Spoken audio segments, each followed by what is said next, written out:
Sound check. 1, 2, 3.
Good evening, councillors and members in the public gallery. I will officially open this evening's ordinary council meeting at 7 p.m. Thank you for your attendance tonight. I'd like to remind everyone in the chambers to ensure that comments are respectful to the council and all meetings attendees, including city officers and those in our public gallery. Please note that this meeting is being live streamed. I would like to acknowledge the traditional custodians of the land in which we are meeting, the Whadjuk people of the Noongar Nation, and pay my respects to elders past, present, and emerging. Announcement from the presiding member. Council, several months ago at our council meeting, I provided you with an update about meetings that the CEO and I had with the member for Morley, Amber Jade Sanderson, MLA, and the federal member for Cohen, the Honourable Dr. Anna Lee, and about advocacy projects in our city. I would like to share with you all that on the 16th of August, the Mayor, the CEO, the city's acting manager, property and economic development, and myself met with the state member for the East Metropolitan Region, the Honourable Elana Closey, MLC, and with Labour's candidate for the seat of Maylands, Dan Bull, who happens to be around this table. Taking into account the forthcoming state election, the meeting was to discuss 5 main advocacy priorities for our city as agreed by the council. The Maylands Lakes restoration, the Maylands Brickworks stabilisation, the Les Hansman redevelopment, the Bayswater Industrial Area sewer, and the Frank Drago redevelopment. We requested their assistance in progressing those projects and providing the City of Bayswater with relevant election commitments. The City will also be working on a subset of advocacy priorities that we could forward through to them. The CEO and I will meet soon with the Liberal candidate for the seat of Morley, and we also intend to meet with the Liberal candidate for the seat of Maylands once they are announced. Attendance. Mayor Pifaretti has provided an apology and Councillor Clark is on leave of absence. All other councillors are present in the chamber this evening. Application for leave of absence.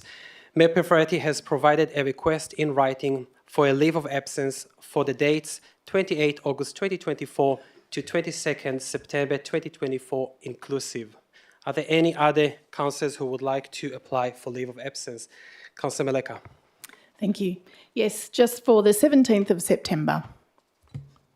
Thank you.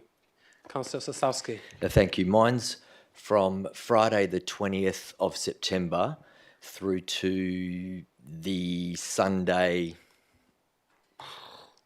6th of October. Thank you. Councillor Leder. Thank you. From 1st of October to 6th of October. Thank you. Councillor Sutherland. Wednesday, the 25th of September to the 3rd of October. Thank you. Any other requests? Can I please have a mover?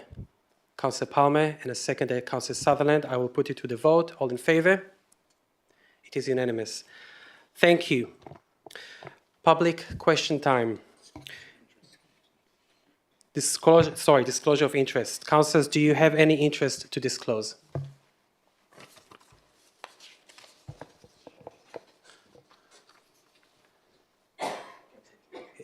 Councillor Johnson, please.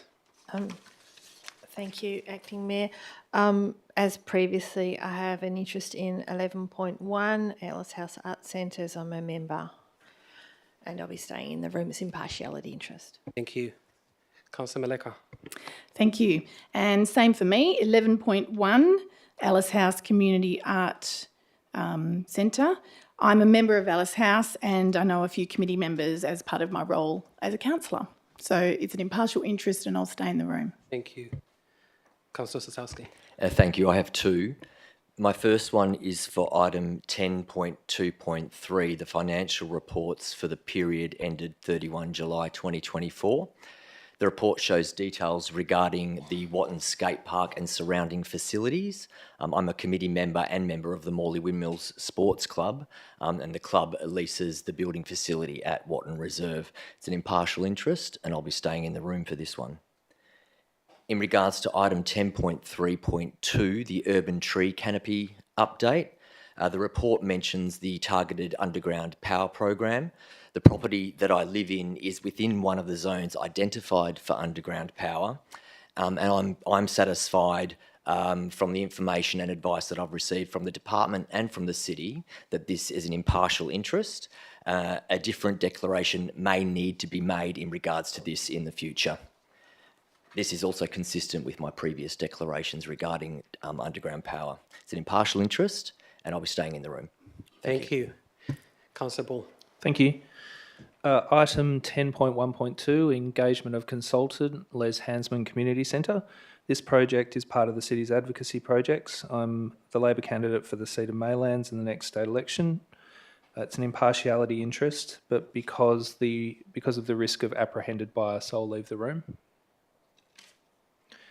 Item 10.1.3, Maylands Brickworks. This is another project that is part of the city's advocacy projects. I'm the Labor candidate for the seat of Maylands in the next state election. It's an impartiality interest, but because of the risk of apprehended bias, I'll leave the room on that one. 10.3.1, outcome of expression of interest, Maylands, lakes, pumps and filtration. This project also forms part of the city's advocacy projects. I'm the Labor candidate for the seat of Maylands in the next state election. It is an impartiality interest, but because of the risk of apprehended bias, I'll leave the room. And the last item is item 14.1.2, Department of Education request. This item gives rise to an interest of nature that requires me to make sure it is declared. To provide any more details will potentially disclose aspects of the report, but I will leave the room. Thanks. Thank you. Councillor Bull, if you could just hit the mic. Councillor Epsom. Yeah, thank you. So same declaration on 10.2.3 regarding the Watton Reserve and the skate park. I'm also a member of the Morley Windmills, and it's impartial interest, and I'll stay in the room. Thank you. Thank you. Any other interests? No. Thank you. We will now move to public question time. Members of the public gallery, I'll first call for questions on items on this evening's agenda, and then I will open to questions on items not on the agenda. Please provide your name and suburb before you ask your question, and keep in mind that you are limited to 3 questions. Are there any questions on item on this evening's agenda? Please come forward.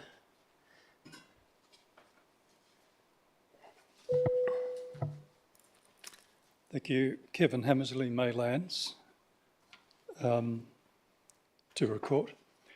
My question relates to 10.3.1, the Maylands Lakes filtration tender. As chair of the Friends of Maylands Lakes, can I state that we're strongly in support of the recommendation to go to tender for a filtration system, but I have a couple of questions about the actual tender process. I note there were 23 interested respondents to the EOI, but only 8 officially submitted by the due date. In the interest of securing the best possible outcome, were there viable submissions among the remaining 15 applications, and if so, can they be included in the tender process? So what I will do, I will go first to the officers. If anyone can answer that. Yes, please, CEO. Through the chair, it's probably a little bit misleading within the report. The 23 expressions means 23 companies or people downloaded the documents from the city's website. And that's normal practice. I mean, we actually download documents of tenders and EOI processes to find out information in relation to those projects. So 23 were downloaded, and then only 8 proceeded to the expression of interest and actually submitting something. So that's normal practice and normal process. So there were no other applications? No. Okay. No. Secondly, I've received a copy of an email from a water treatment business that states they did not apply to the EOA because it lacked the required detail, specifically treatment flow rates, feed water parameters, and target parameters. Given that treatment flow rates in particular are critical to the success of the project, will the city seek industry expertise to ensure the tender document has the detail required by the respondents to provide a solution fit for purpose? I will go to the director. Through the chair. When the tender documents are prepared, they'll have more detail in it. They'll have a detailed specification in there that will be developed with some input from people who have the relevant experience and knowledge. So we will capture all that information in that tender process. Okay, thank you. Thank you. Yes, please come forward.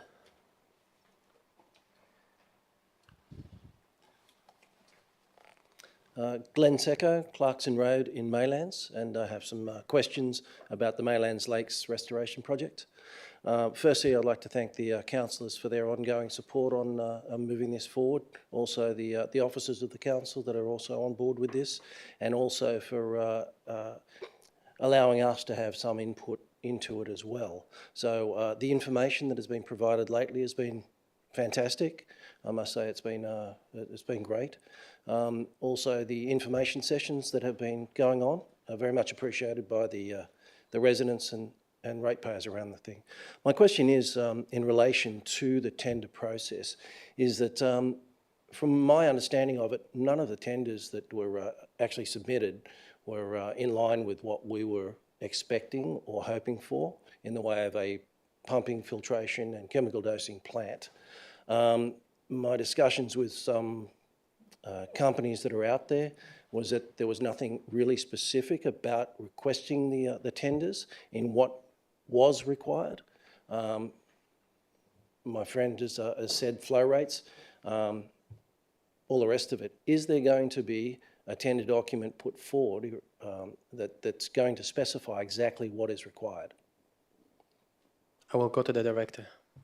Through the chair, it was an expression of interest process. So the idea was to go out and find out what's available and get that information in so we get an understanding of what options there are. And that's what's presented to council through this report. When it goes to the tender process, then we'll have a specification drawn up with more detail in there outlining what's required. Okay. What were your feelings on the information that came through from the expression of interest, the results from the expression of interest?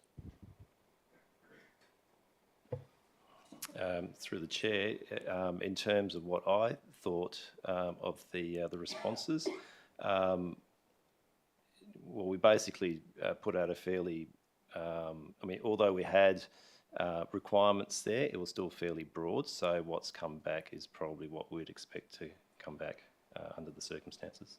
Okay. I believe you've subcontracted someone to put forward a proposal as to what is required for the Maylands Lakes restoration. Is that correct? Through the chair, yes, that's correct. Okay.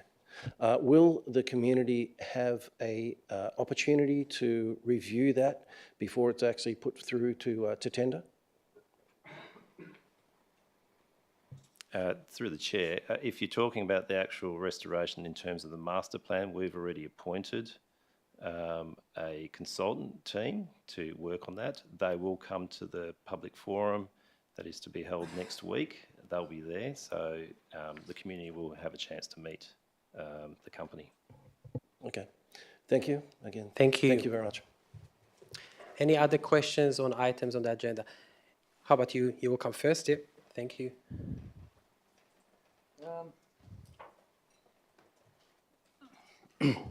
Hello. Chris O'Brien, Bayswater. So which suburb? Bayswater. Thank you.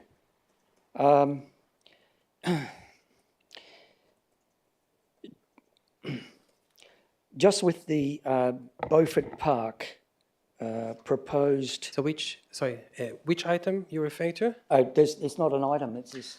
Okay, so what we'll do, we'll start with, we're doing our questions on items on the agenda, and later we will go to general questions, and I'll invite you. Okay, sorry. Okay, yeah, but it will be in a few minutes. Please come forward. Good evening. My name's Harry Harris and I'm in Maylands. I'm speaking to motion 11.1 about the studio at Ellis House. So through the chair, can I remind all here today of the commitment stated in the City of Bayswater Cultural Plan, stating that the city will seek grant funding and commitments for the delivery of infrastructure for cultural activities. That's page 8 of the cultural plan. And so do the council agree that supporting the Ellis House Arts Centre studio project offers the council the opportunity to meet this commitment? And could the council please advise of what they are doing to meet that commitment that you have in your plan? And are the councillors aware? Can I pop out the questions together? Are the councillors aware of the significant resource and funding commitments of other WA city councils to utilise, or that they utilise to implement the equivalents of their arts and culture plans? Okay, so we'll start with the first question, which is about the cultural plan. Mm-hmm. Can someone respond to that?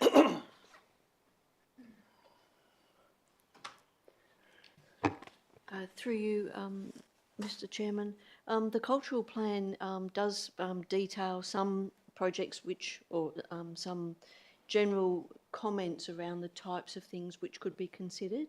I don't think it specifically notes Ellis House in that document, so I would have to take the question away on notice and come back with some further information for you. Thank you. Thank you. And so I think your second question was to councillors. Mm-hmm. So I'm assuming that's a general statement that councillors heard. Any further questions? And the last one was, are you aware of the significant resources and funding commitments of other WA city councils that they use to implement their cultural policies? So, for example, we have the Inglewood Arts Hub from Stirling Council, very close to here. So that's sort of on a growth trajectory. We're hoping to do something similar at Ellis House. So. Okay. So we noted your comment. It sounds like a comment for councillors to consider for tonight's meeting. Any other questions? I think that was a 3, yeah. Thank you very much. Cheers. Any other questions? Please come forward.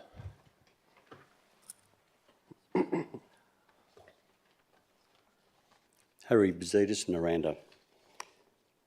My questions all relate to the minutes.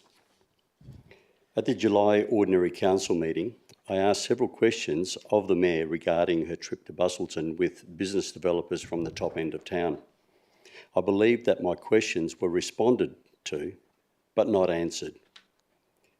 I asked at the meeting that it be documented in the minutes that my questions were not answered, so that the minutes would accurately reflect the lack of information I was seeking at public question time.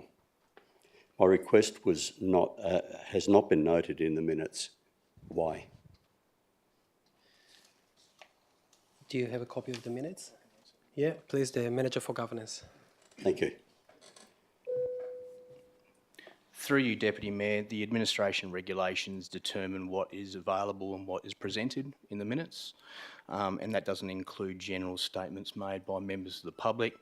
It is understood that the minutes did include a summary of your question and a summary of the answer that was provided. Okay. I've lost confidence in the minutes accurately recording the proceedings of minutes. I'll now do things differently. Why were my questions addressed to the Mayor not answered at the July Ordinary Council meeting? Mr. Bazidis, the Mayor is not here, as you know. She's on leave, so I cannot respond on her behalf. If there are any specific questions that you want to ask them again, we can take them on notice, and when she's back, we can refer those questions to her. I'm obviously not in a position to respond on her behalf. Sure, thank you. Well, there are two. can you elaborate on who was present? That wasn't answered at all. Who was present at the trip to Yes, Bustleton? at the trip. Okay, so we recorded that It has question. been abbreviated in the minutes. I'm taking that Okay. straight out of the minutes. My other question is, can you elaborate on the issues discussed, taken straight out of the minutes? And that question was not answered. So, Mr. Bazaides, we noted those questions again, and they will be recorded, and we will refer them to the mayor. And when she's back from leave, obviously she will be asked to respond. And those questions that we are taking on notice will be included in the agenda for the September council meeting. Okay, thank you very much. My Now, third and I will mention, sorry, Mr. Bazaides, because of the dates of the mayor's leave, it might not be in the agenda, and we might need to have an addendum. So if you don't see that there, just so you know, it might be added later on. That's fine. When she's back. Yep, thanks very much. My third question is, maybe of governance or perhaps the CEO, is there a requirement under the Local Government Act that questions asked by ratepayers be answered truthfully and to the best of the ability of the person to which the question is being directed? I will go to the Manager of Governance. Thank you. Through you, Deputy Mayor, as alluded to before, the minutes of the meeting include a summary of the question and a summary of the response. Elected members are, of course, required to comply with the elected member code of conduct in regards to certain behavioural matters. So I'd refer to the member to that particular document. So I don't know if I've received an answer to my question. Is there a requirement under the Local Government Act that questions asked by ratepayers be answered truthfully and to the best of the ability of the person to which the question is being directed? Is there any section in the Act that deals with the issue around question time? Through you, Deputy Mayor, as I alluded to, the Local Government Administration Regulations only requires a summary of the question and the summary of the response that is given. There is no requirement in the Act or the Administration Regulations in regard to truthfulness of answers. Okay. That last question had less to do with the minutes and more to do with process and procedure.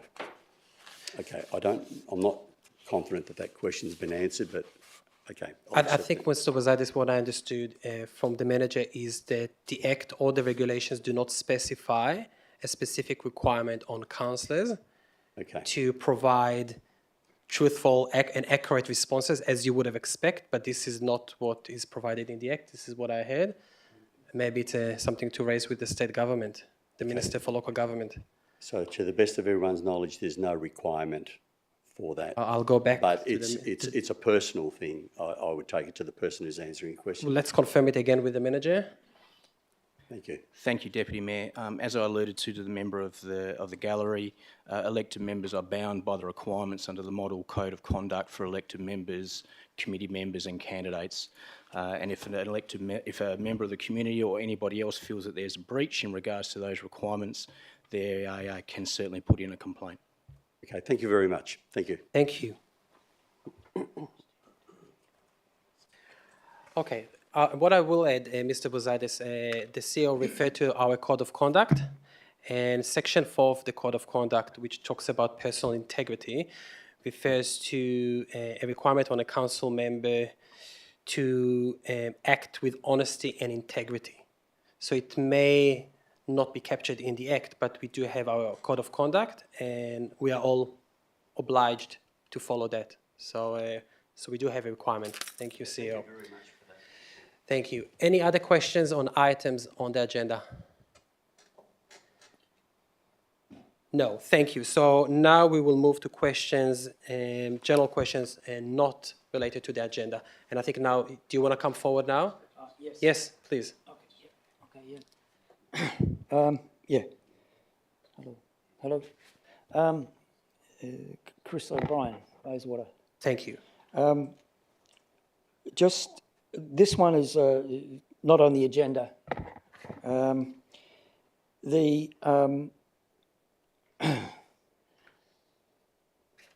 This is a map of the Beaufort Park precinct, and that's the roads bounded by the roads bounded by Beaufort Street, Grand Prom, Railway Parade, and Coode Street.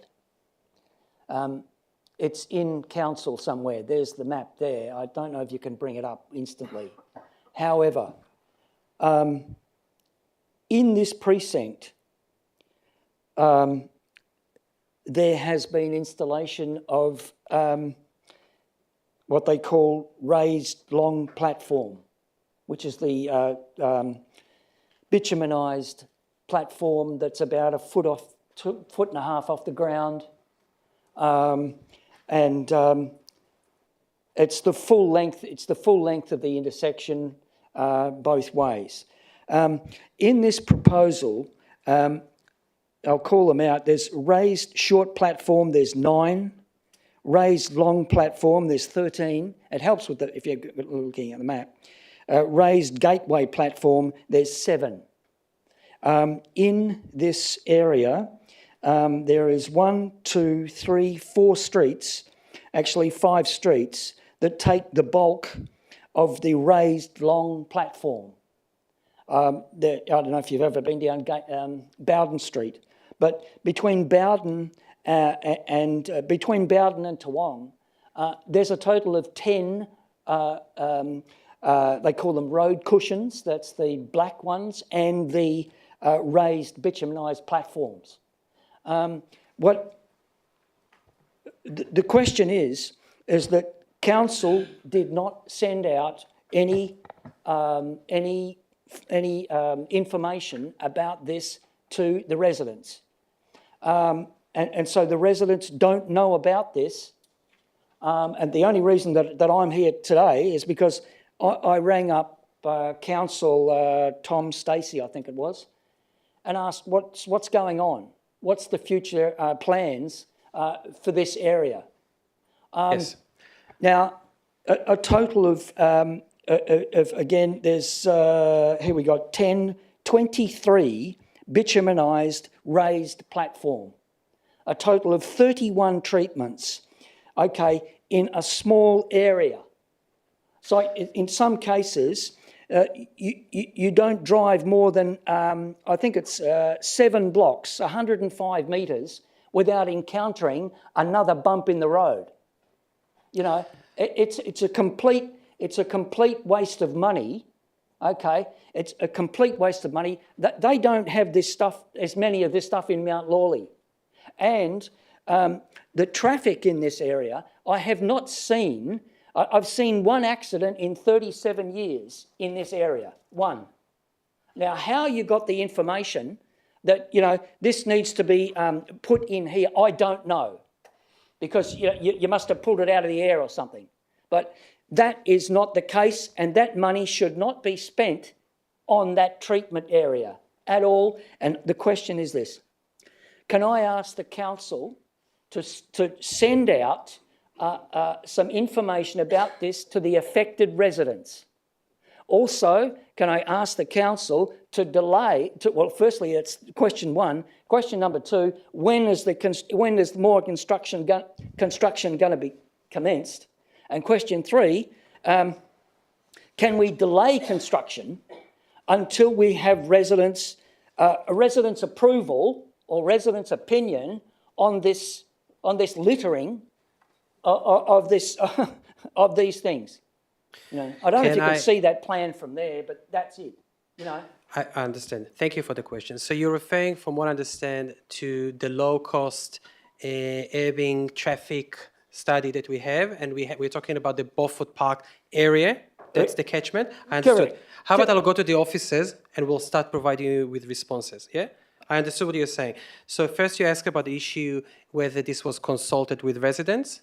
Correct. I am aware personally that it has been, but how about we'll go to the offices and we'll hear the timeframes and what consultation the city has undertook. And if you haven't heard about that, we can also figure out why you haven't heard about that. But I'll go to the director first to provide you with the information around this project. Okay. Director. Yep, through the chair. It is part of the low-cost urban road safety program. It's an initiative that's come through the state government, through Main Roads. So Main Roads are paying for this initiative, so no ratepayers' funds are going into this. It's fully state funded. We did consult with the community. The process, how it runs, is that Main Roads make suggestions based on traffic data and information they have. They make suggestions in terms of where they think the treatments need to go.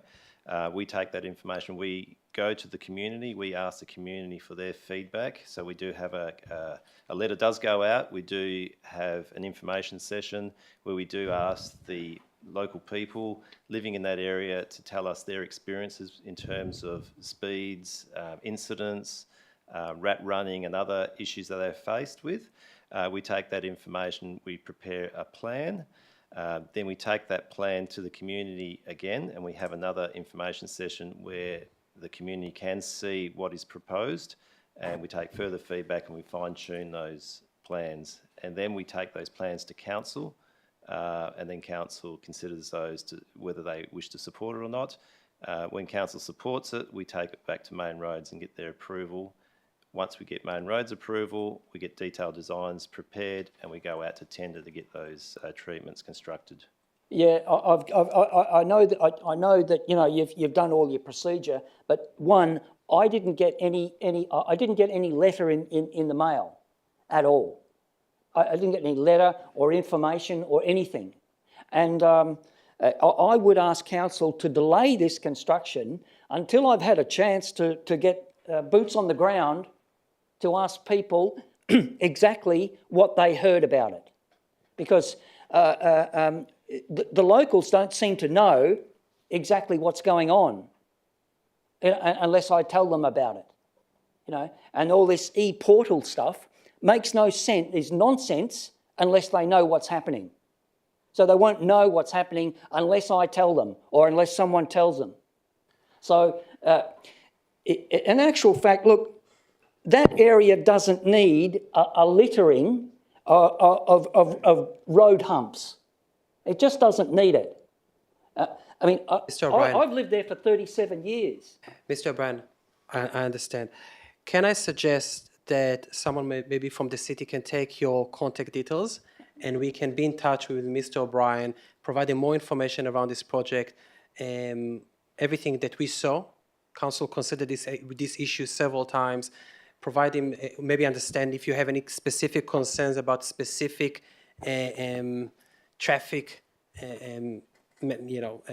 treatment, and we can also provide him with the consultation results. Because from what I understood when it came to us, is that there was support for each one of the treatments that the city is going to be implemented. So what I suggest is, can someone do it now? Maybe some of the officers can take his contact details and we can be in touch with you after the meeting. Will that be okay? No, not really. No. Not really. The question is, yes, when will construction begin?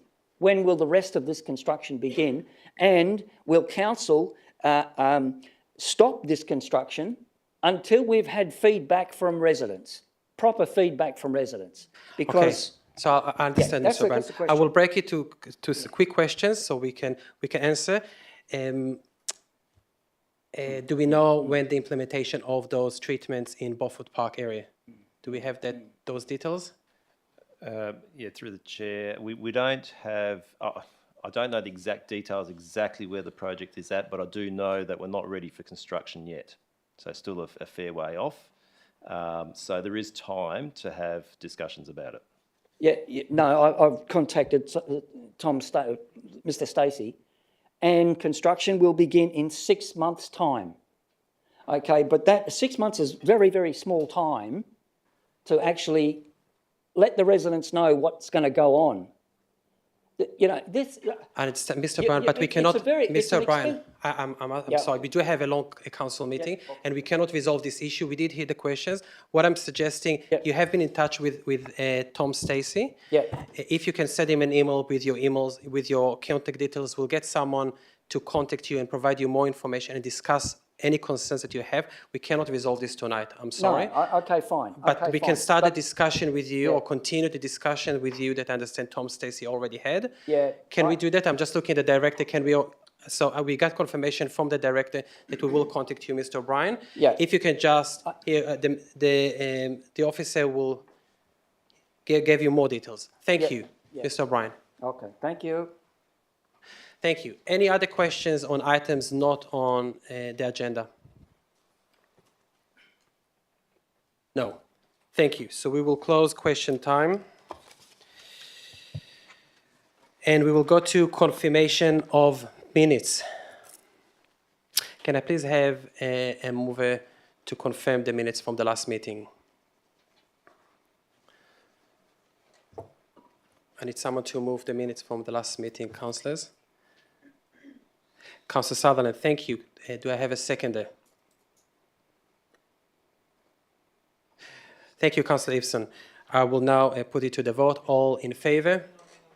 Do you have any questions? Yeah, I just wanted to ask, sorry, and sorry I didn't send this through earlier. I was just wondering whether it's possible to get a notation in the minutes just to confirm that the comment that the Mayor made that around her conveying the outcome of her meeting in Busselton was conveyed to all the councillors, if it's possible to get a notation just to confirm that, because she corrected herself later in the meeting, but to make it clear that that was an error, like a footnote or an asterisk or something.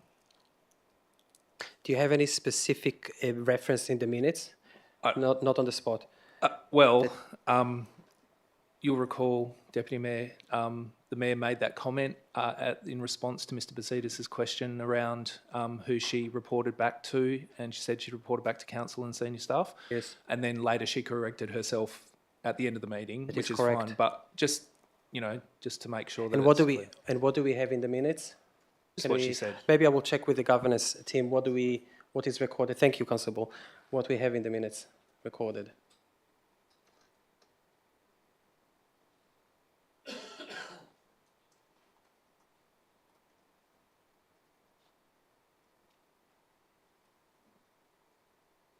Through you, Deputy Mayor, the response to question 8 in the minutes was provided that Mayor Pifferetti replied that it was, and the question was the outcome of your trip shared with any other councillors or senior staff? That was the response that was given by the Mayor at the time in responding to the question. So, in terms of process, I don't know whether or not I can technically change what her summarised response is. Okay. Councillor, did she correct it later on? Yeah, she did. And did we have that later on recorded as well? That's in there. Oh, it wasn't a question. Oh, okay. I just think it would be worthwhile, given that she, quite rightly corrected herself, that is captured. Are you able to respond to that? How are we going to deal with this request? Manager. I don't think we can apply a footnote. Through you, Deputy Mayor, again, as I mentioned during public question time, the summarised response to the question has been provided in the minutes. That is the summary of the response that was given at the time.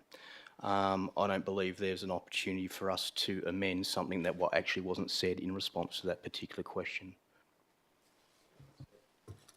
Can I ask another question? Yeah. I completely accept that response. Is there the ability to put a footnote or something, like or an asterisk? I mean, if it can't, it can't, but...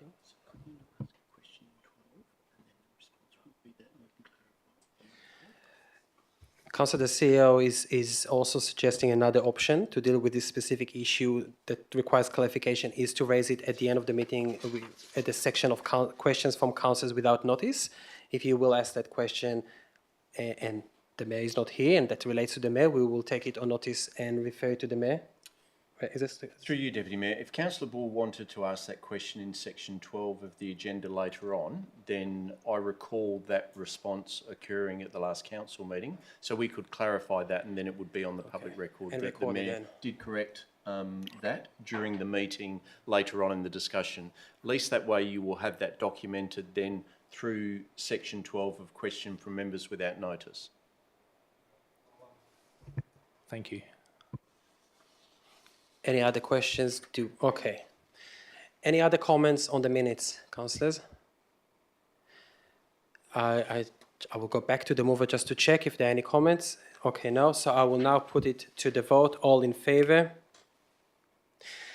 Councillor Maleka, Councillor Sosowski, Councillor Ibsen, Councillor Sutherland, Councillor Leder, Councillor Bull, Councillor Johnson and myself. All against? Councillor Palmer.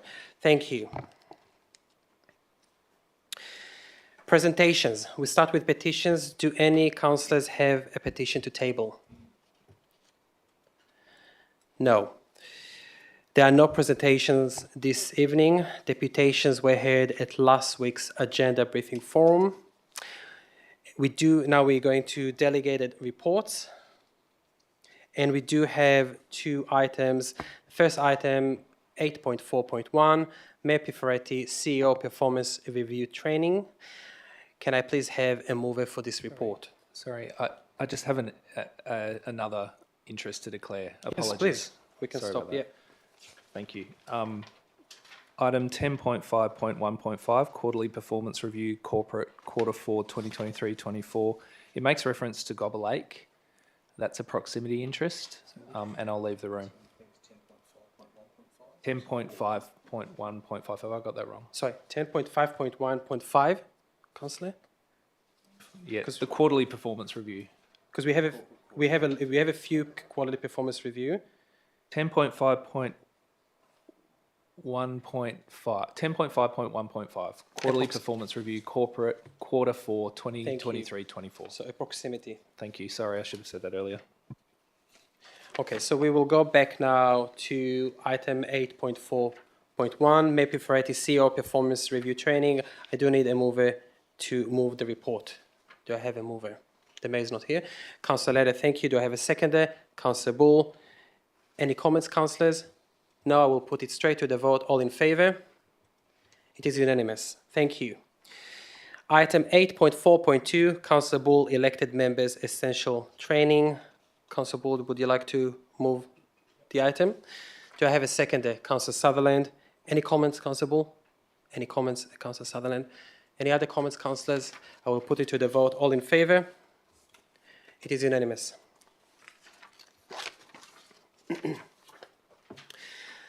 Method of dealing with agenda business. We will now move to this part of the meeting. Pulling first this evening will be Councillor Palmer. Nothing to pull. Okay, I will go to Councillor Sutherland. Can I pull? Well, it's really 14.1.2, which is behind closed doors. Department of Education request. Yes. And 10.1.1. Yes. And I think that's all for me. Thank you, Councillor Leder. I'll pull 10.3.2, urban tree canopy. Yes. Councillor Bull. I just have a question on 10.2.3.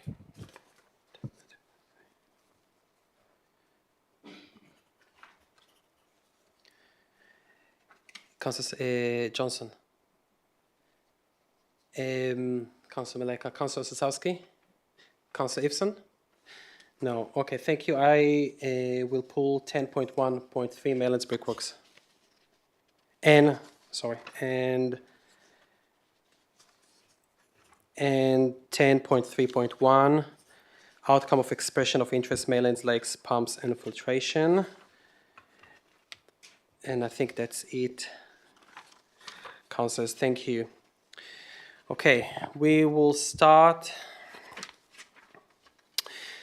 The first thing that I am suggesting is that we will bring forward items 10.3.2, the urban tree canopy updates, which we had a deputation from last week, and also two items from section 11, 11.1 and 11.2, which is the notice of motions, Ellis House and Councillor Sally Palmer's motion. Both of them had deputations and we have people in the public gallery.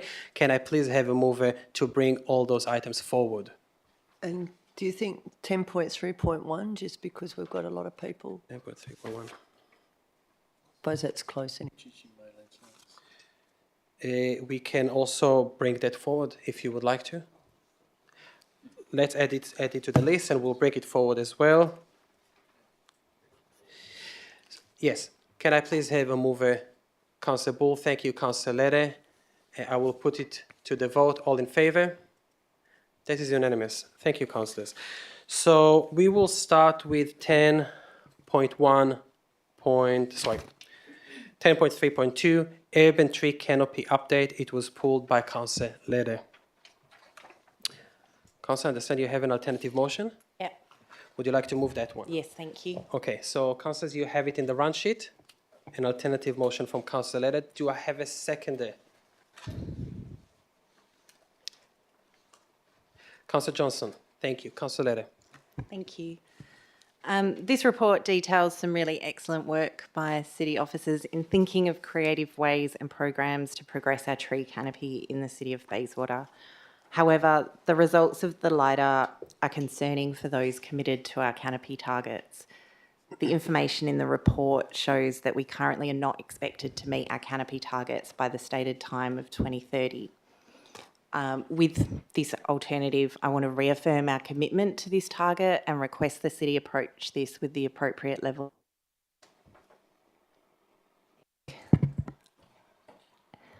It's back. So request the city approach this with an appropriate level of ambition. Whilst it is really clear in this report that state government developments have seriously depleted our canopy, the city has an important role to fulfil in negotiations and advocacy to the state government and in our ambitious planting and maintenance program of our own. I care deeply about our tree canopy and I'm reminded of it constantly. My 6-year-old regularly lobbies me about it every time she sees a spot that could be filled by a tree. And I know that we will not reach our canopy target with a business as usual budget for this area. So I entrust it to the city to continue to develop creative ways to ensure that we can meet that target for current and future generations and to present that to councillors as part of the budgeting process next year. Thank you, Councillor. Councillor Johnson, any comments? Thank you. Yeah, probably just to reiterate, trees being removed in the city is the number one thing that I'm contacted about by our community. So I know that that's something they value and have been watching really keenly. So I want to thank the city for preparing the data and providing it publicly so that the community could have a look at it. I understand that there was a presentation to the urban canopy advocates and that's much appreciated. But it's really alarming numbers that despite all the efforts, despite all that we've done previously, despite all the work that our team has done on the ground, our tree canopy is going backwards. It hasn't budged in the 7 years I've been on council, barely, a fraction of a percent. And what this report shows us is tree removal on private land is, the biggest threat to our tree canopy, to cooler neighbourhoods, cooler streets, and a climate resilient future. I think, our tree canopy target of 20% is not that, it's going to be hard work to get there, but it's not a massive target. I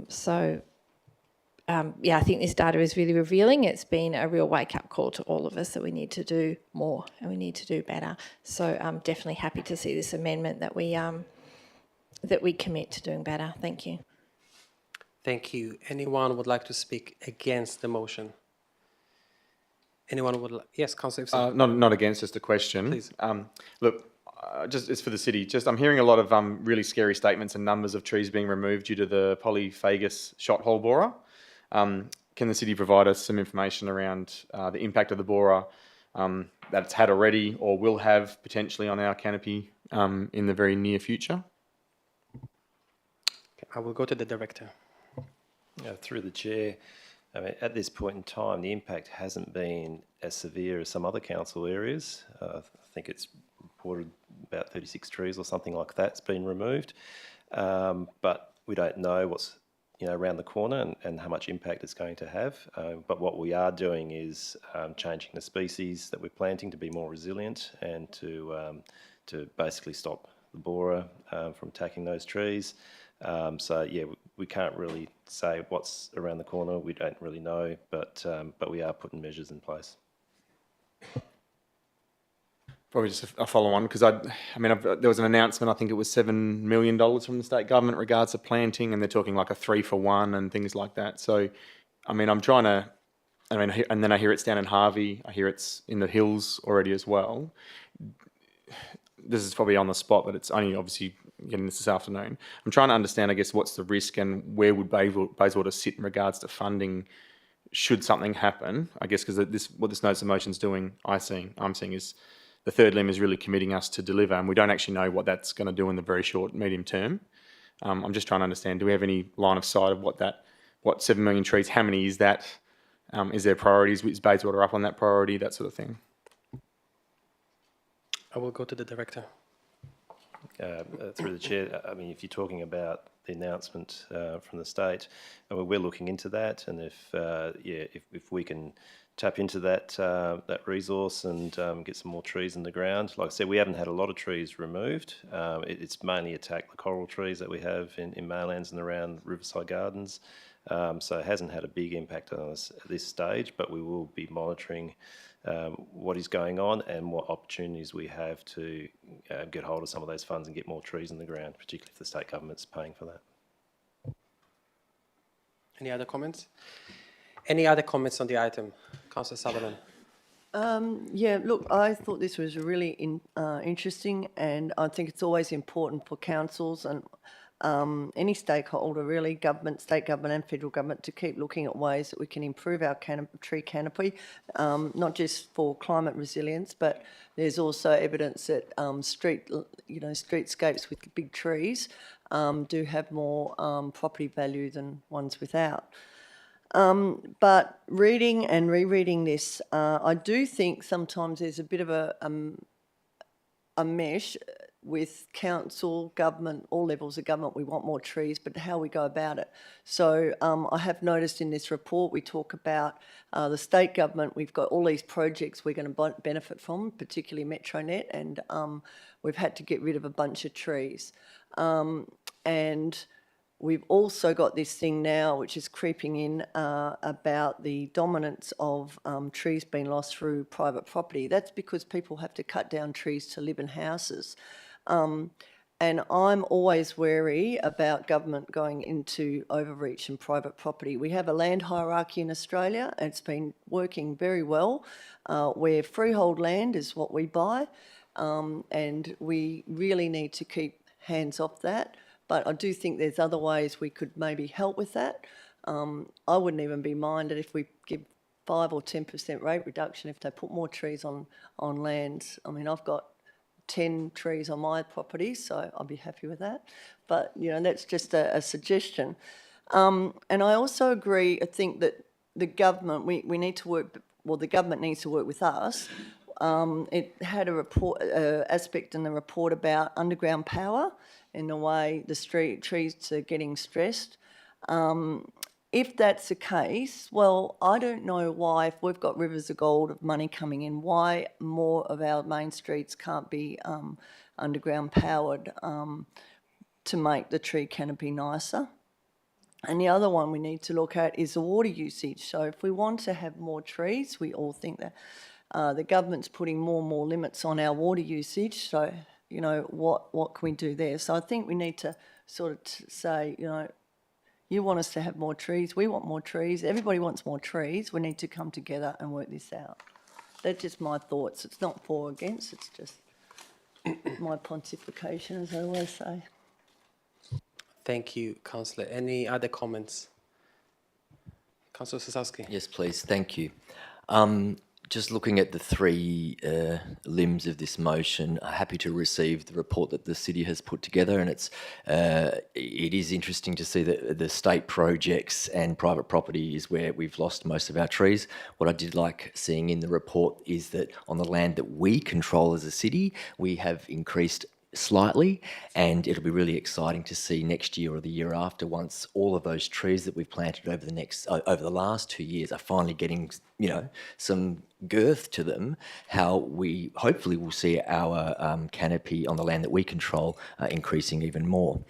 In regards to reaffirming the commitment to the canopy target of 20% by 2030, I do support that because I supported that when we looked at altering those previously, so I support that.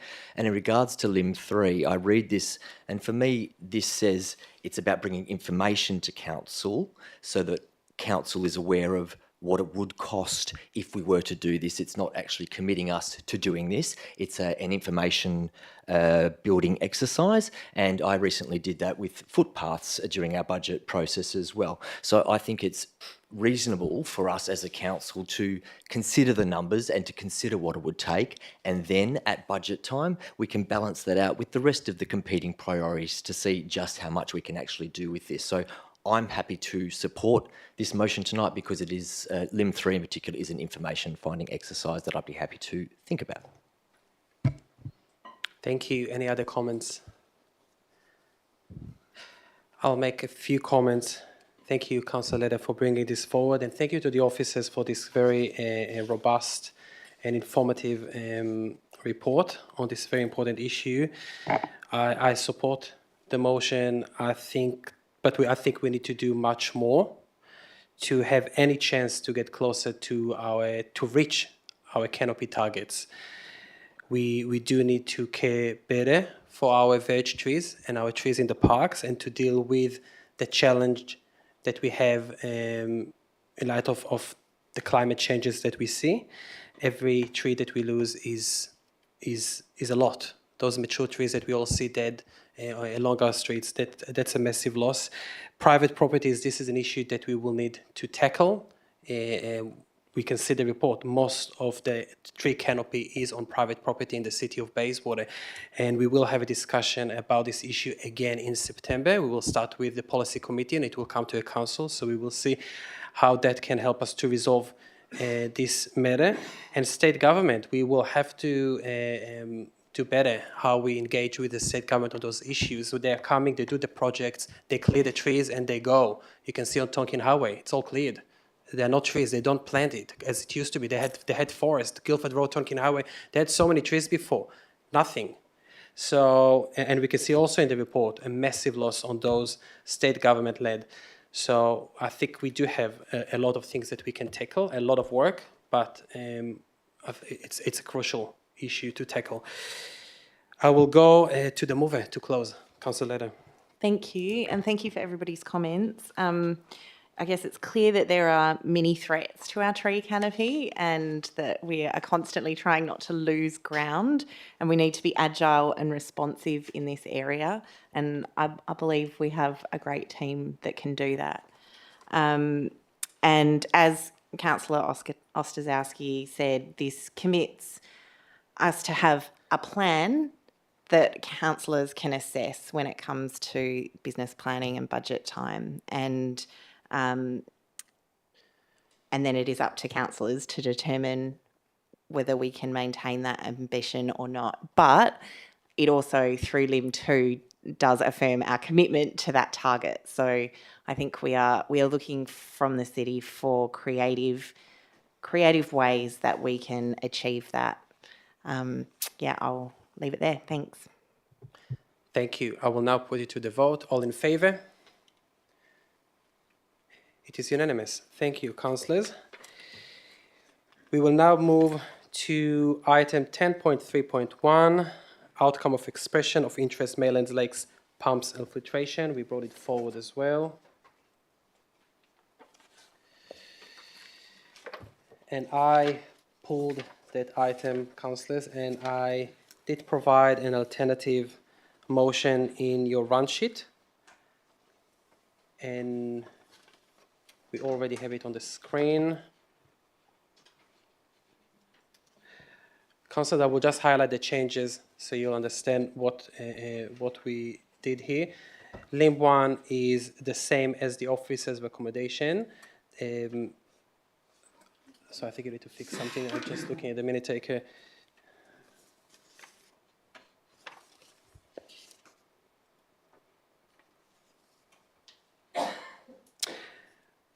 LIM 2, what the change here is, instead of speaking about inviting tenders from the specific 4 companies that the officer's recommendation listed, The alternative motion talks about inviting tenders through a public tender process, again for the provision of a pump infiltration system at the Maylands Lakes. I will explain it further when I speak. And 2B is the same. So the change is a 2A, which is still a tender process, but public and allowing all companies to participate. Do I have a seconder? Thank you, Councillor Leder.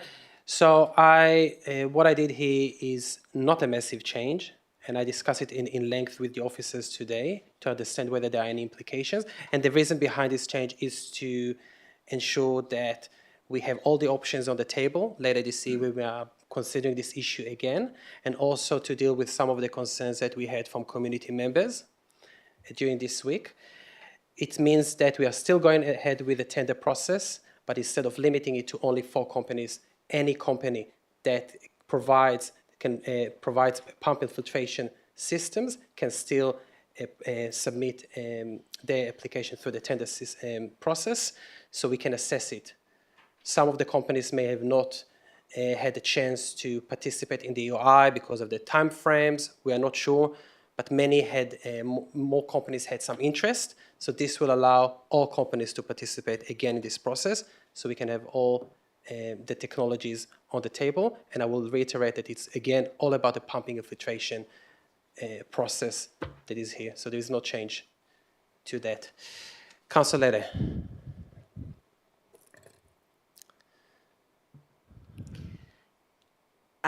Speaking to the amendment or just to the... Just to the motion on the table, yes. So I think it's good that it's an open tender. I think otherwise it could be a wasted opportunity. There could be the additional information that's provided in our tender documentation could lead to other interested parties. And I think there's also the second benefit that this can then feed into the SAP process so that they will have an understanding of what operators have potential solutions. I do think it's important to note that this pump infiltration pathway was a short-term option that was intended to provide relief to residents to allow time for the master planning process to be rigorous, whilst recognising that residents are really struggling with the conditions. And I think that that's still the case, but if we get options as part of that process that go beyond that, then that gets fed into the master planning process and may come up again in their recommendations at the end. I know this has been a really long process for residents, and I think getting this information and assessing it when we have it is a reasonable pathway forward. Obviously, we'll have to take into consideration all the different options and the costs and work out what makes sense at that point, and what funding options there are. I've only been along on this journey for less than a year, but I think that I hope that residents can see that the city and council is being as responsive as possible, and we are listening hard. I think it is the number one topic that the Deputy Mayor and I speak about, and we speak about it often. And I think we're all committed to a positive outcome here, and just trying to get the right information so that we understand what options are available. Thanks. Thank you. Councillor Eason. Yeah, just a question for the city. I've got a fair bit of experience in EOIs and tenders. So I've just seen this process slow things down previously. That's probably my paramount concern. So can I just get a confirmation from the city around critical path for this project and the delivery of this? If we include, it's kind of a deviation. I just want to understand what that means. Just to explain, so the difference between the public tender compared to the officer's recommendation, is this the question? The change? Yeah, I just want to, including, so we've gone out for an EOI, and now we're talking about going to, for the tender to be open for everybody. Yes. Right? That can, I'm trying not to debate, I was trying to ask a question, but there's a potential that can extend the time frame because you get a lot of queries and questions and things and because no one's actually done that, which is usually what you do in an EOI. Yep. I'm just trying to understand if this is going to slow things down. Thank you. We'll go to the director. Through the chair, we're not expecting the time frame to be any longer. We're still expecting to meet the same milestones that we've given ourselves. Yes, it probably will have a bit more information. The specification will be drawn up with a bit more detail, so the tenderers will have a bit more to work with and have a better understanding and be able to focus in a bit more in terms of what's required. But yeah, again, because it's a public tender, I mean, what officers were presenting was to go to a closed tender with only 4, but going to a public tender, we could get more submissions. So there will be a bit more work involved, but we don't see that it will blow out much longer. Yeah, that's it. Thanks. No, that's Any it. other comments? Okay, thank you. Any other comments in favour or against? Councillor Sutherland. No, I'm 100% in favour of this. I think this has been a long process. I been to a couple of the workshops and meetings, and I just hear and reading all the many emails, and I just hear that the quality of life there has been a long time, has been reduced for a long time, and people are suffering. So I think this is a great way to start seeing what is happening and what we can do to improve the amenities for the residents in that part of the world. So 100% for this. Thank you. Any other comments? No. So I don't have any further comments, so I will put it to the vote. All in favour? That is unanimous. Thank you, councillors. Yeah, we'll call Councillor Bull. Thank you.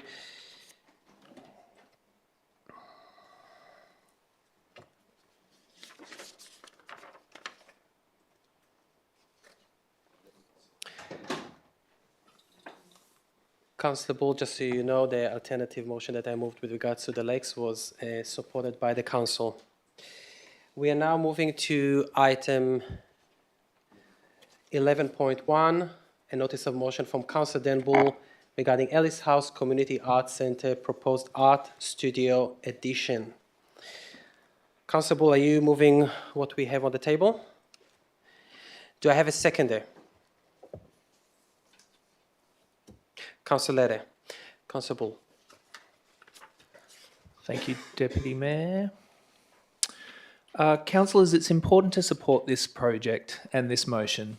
It is something that is really important for our local community, local artists and art lovers. Ellis House is an important place that has supported our local artists for decades. With the strong leadership of the committee, it has been evolving in size and in importance, resulting in the place needing more space to support the local art community. This place recognised as having so much potential to provide art classes and other activities. However, it has run out of room to meet the demand of the local community. This is why the project is really important. Helping Ellis House expand its footprint to provide art services for the community while continuing to be a place for regular art exhibitions, including the important and unique opportunities it gives to emerging artists to get experience in showing their work, makes this project all the more important. Former councillor and Mayor Barry McKenna always brought council back to its mantra of Garden City quality lifestyle, and I can imagine him saying that in order to deliver a quality lifestyle for our locals, this project needs to be part of the mix. And given we know that the timing of the project should never have been where it was, given the development approval timeframes, and that we know that lotteries funding provides only part funding, it is clear this motion is appropriate and sensible. So I urge Council tonight to support our local community by supporting this project and supporting this motion. Thank you, Councillor Bull. Councillor Lede. Thank you. Ellis House accomplishes incredible things as a volunteer organisation. The impact is well beyond what you might expect from the capacity of volunteers, and that's a testament to the incredible passion that those individuals have and their understanding of Ellis House's importance in our community. It's clear that they need council support to progress this proposal, which will be a welcome addition to our art scene and allow them to meet community demand. In the same way that we've seen council nearly unanimously supporting sports clubs and facilities in the area, we need to be wholeheartedly supporting the arts. Both are essential for good mental health. Some of you may have seen the Arts is Good for Mental Health campaign rolled out at the AFL recently. They both play an important role in building community connection in increasingly disconnected times. This proposal also supports the development of this area surrounding Riverside Gardens, where city facilities or city managed facilities support a vibrant intersection of activities that has so much potential. From Ellis House, a bird sanctuary, an amazing cafe in Orr House, right next to a critically important wetlands, a recreational hub with rowing clubs and sea scout facilities, Enviro House, Halliday House and the Bayswater Historical Society, and soon an urban forest. I believe all those buildings are maintained by the city. This is a cultural heartland in our district. It has been grown by the city of Bayswater over decades, over and around an actual landfill. And we should continue to nurture it by supporting Ellis House in developing their potential. Thank you, Councillor. Any councillor would like to speak against the motion? Councillor Sutherland. Thanks. I just want to thank Councillor Bull for bringing this in, and also to the deputation we had last week. Look, I know this has been around on the wish list for the members for a while, and just to answer the question, one of the question earlier in the night about the Arts Hub in Inglewood, yes, I'm very much aware of that on Beaufort Street. The only difference is Stirling's got a population of 200,000 with a huge budget, and we don't. And this 300,000 equates to just about 1% of rates, and we don't have that type of money. When this came to council, I was under the impression that it was going to be supported because Ellis House was going to get the funding. And obviously, last week we found out that that didn't happen because obviously, well, it's not their fault. People give money and they don't. So they've done what they can, according to the speaker last week. However, the thing about this motion is that this particular motion, and there's no real solid business case. Now, I know we've got all these evidence what art does, and it is good. And I obviously support the concept, but there's no detail on how it will make the Ellis House financially sustainable. This is why it was in the city's long-term strategy. We also have 2 elections next year, which I know we're all aware of, and Councillor Bull particularly. One in March, definitely. The other one, the federal, could be earlier or could be later. We don't know. So I would probably, if it was me, I would wait until then because both parties, Labor, Liberal, and I could say the Greens too, do have a kitty of money that they can open up when they need to. Now, I believe the speakers last week spoke to Lisa Baker, who is the current Labor member, but who knows that the future one and the future Liberal can come and talk as well and see what we can do. They're just my thoughts, so we'll leave it at that. I do think it's a good concept, and it is an asset that, is much loved down there. And but at this stage, without some evidence, I can't support it. Thank you. Councillor Maleka. Thank you. Well, as we've heard, the proposed Ellis House Art Studio has been in the pipeline since 2022, in which council supported it in principle, with the understanding that Ellis House would source the funds. I've been liaising with the Ellis House Committee since then to provide added support for grant applications, and gladly been doing that. And the last time we touched base was in March this year, I think, in which I helped you with some extra support in what your proposal could entail. But I hadn't heard from the committee since then, so I assumed it was all underway. As the Ellis House Committee know, I wholeheartedly support the project, and I see value in the addition of the studio for engaging the community, for future art offerings, My life is in the arts, and I know the benefits of art making and art appreciation. However, I can't support this motion. I can't support the current funding priority, this as a current funding priority for the city. Bringing the build forward in the Capital Works program has not allowed us the time to fully research what it means for the city's priorities and advocacy projects that have already been identified. I'm also concerned that it will jeopardise Lottery West grant funding projects that have been prioritised. Whilst the proposed studio becomes another asset for the city, it also becomes a building with ongoing maintenance costs that we haven't factored in. We are currently in the process of recruiting an arts officer who, in my view, would be better suited to liaise with stakeholders such as Alice House, who will be familiar with the city's obligations. The city's cultural plan, as mentioned in question time today, would also be familiar with the arts officer, and they'll be able to make better informed decisions for the best possible outcome for the city and for Alice House. I'm not saying never. However, reasonable steps need to be taken when we as councillors make decisions for such a significant sum and to take into consideration the impact it has on other projects. Thank you, Councillor. Anyone would like to speak on the item? Councillor Palmer. Thank you, Acting Mayor. I support this motion, and I feel you can take the words that are said and put it on any other subject or item that we're talking about, which there are quite a few in this OCM.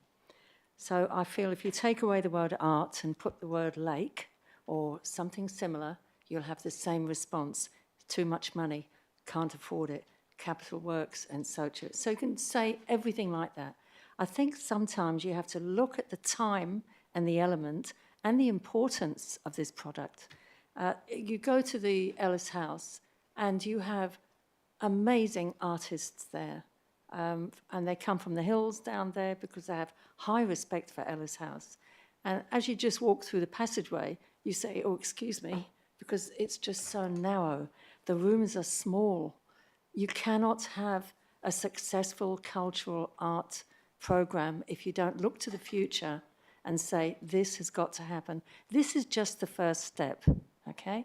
This is the first step, getting these grants through and getting prepared. And we've seen the preparation that Ellis House has done.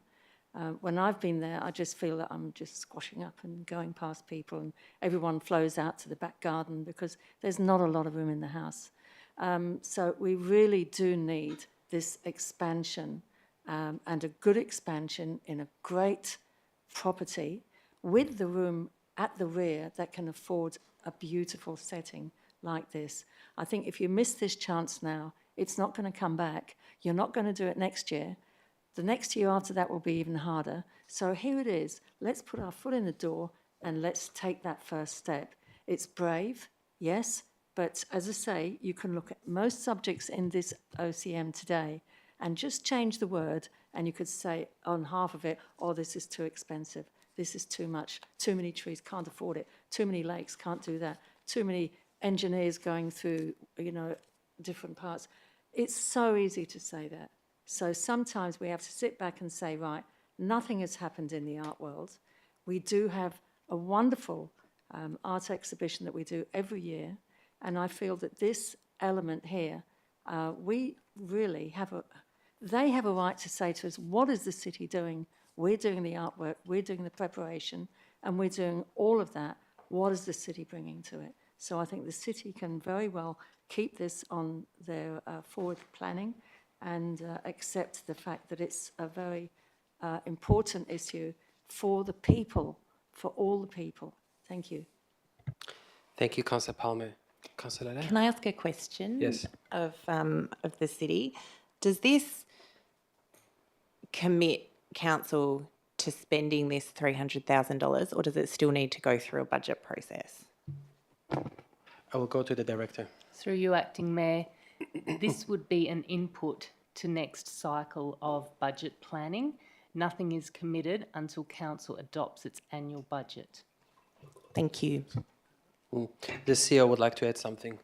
Just through you, Deputy Mayor, but just with regards to LIM 3, progressing the funding application to Lottery West, so that's committing the administration to progressing a funding application. So if we get to that point, then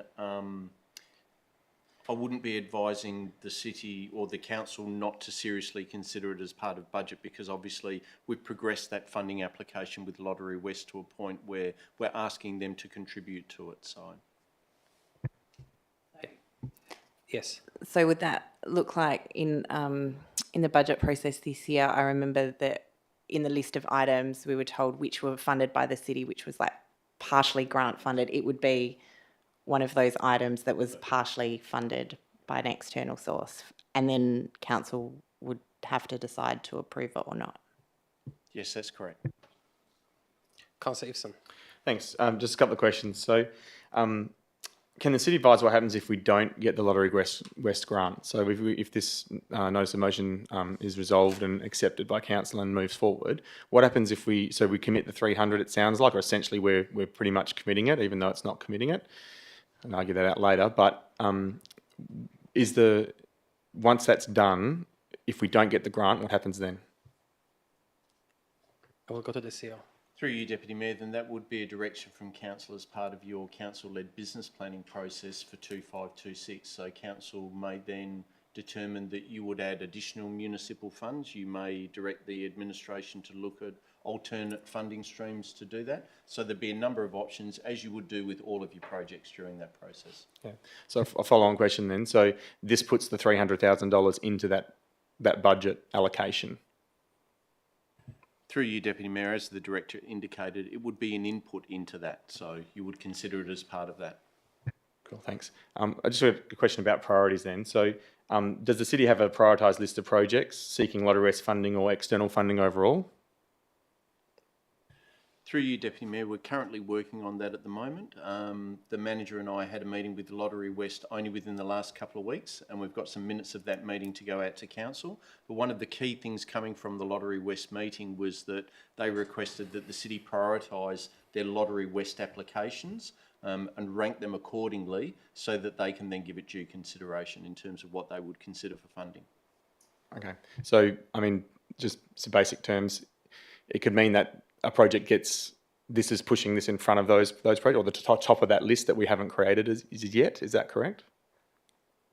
Through you, Deputy Mayor, I'd be coming back to council and asking for that in terms of priority setting, because we have a number of projects that city officers are talking to Lottery West on. So we would come back to you and you would need to give us that direction in terms of your priority ranking for that. And again, this would be used as an input if this notice of motion was successful this evening. Cool. Okay. Sorry, Councillor, can I ask a follow-up question? Sorry, just on that point. CEO, so if this motion is passed and number 3 requests the CEO to progress the funding application, and you are saying that we will have a discussion around the grants and prioritising it, what would have happened if council at that stage decides not to prioritise this project, but we already have a council resolution saying that the city is required to progress it? Do we need to, how would that be resolved? Through you, Deputy Mayor, I'm reading LIM 3 as we will progress the funding application with Lottery West. It may come a point in time where Lottery West turn around to the city and say, you have a number of funding applications in with us for consideration, and therefore we would seek direction from the city in terms of your priority ranking before they would then commit to funding those projects. And as I've indicated, we've got a couple of discussions with Lottery West in relation to a number of projects. Thank you. Sorry, Councillor Ivson. Any comments? Look, it's still... Yeah, I'm just trying to understand this allocation. So, I mean, the Lottery West have a certain amount of money per year that I've had this discussion, we've heard this before around events and things and how they fund. So, I guess what I'm trying to understand is, it feels like we're committing 300 grand to Lottery West, or at least this grant. That's essentially going to take place of something if we're going to proceed with this motion tonight on a list that we haven't prioritised. Yeah, I don't think I'd be able to answer that, Deputy Mayor, because, that would be up to Lottery West to determine and give that feedback to the city. As I've indicated before, we've got a number of projects that we're in discussion with Lottery West on for funding. And that may come a point in time where they come back to us and say, can you rank them in priority order in terms of what you want? Thank you, CEO. Councillor Epson, would you like to wait? Would you like to make comments now? Probably still interested in debate, yeah. I'm just still mulling over this one. Okay. Any other councillor would like to make any comments? Councillor Johnson. Thank you. Yeah, to address all the limbs in various orders, I mean, certainly, you know, Ellis House has done extraordinary contribution to our community. And I know you've all been there, councillors are aware of the vibrancy of the place and the limited space. And at the end of the day, it's a council building, and it's a heritage listed building. It's very limited what the city can do to it, but also what the members and how it can be used. It's not a place where you can go splashing paint around. Unfortunately, it could be fun. But, you know, the organisation is preserving the heritage building there, but they're bursting at the seams, like we've heard, like you would have seen when you go down there. There's such an interest, there's such a need from the community to be involved in the arts. We have a massive community of creatives, but also a lot of vulnerable people in our community that can benefit from the creative work that can be done here. So we know this is going to be such a valuable a really valuable asset for the city going forward. In terms of because it is our building, I think in terms of like to give the city and the staff and the officers and the mayor or deputy mayor, whoever's going to be advocating for this on our behalf, should this go ahead, we need to put up some money. Like we need to, you know, back it in to be able to get funding from other organisations. Correct me if I'm wrong, please, but my understanding is that is the case for many grants, including Lottery West grants, particularly because it is a city-managed building and we manage the property there. It's a modest amount of money to go as a proposal into next year's budget, and in terms of the timing, I think Lim Wan asked us to bring it forward, literally so my understanding, and also correct me if I'm wrong, so that this has a chance of proceeding before the development application lapses. We know the committee and the heritage architects did a lot of work to create a sensitive building for the site, and it would be a real tragedy if that work had to be redone, basically, because that was an expensive bit of work to get something that worked for the community and for the city as well on that location.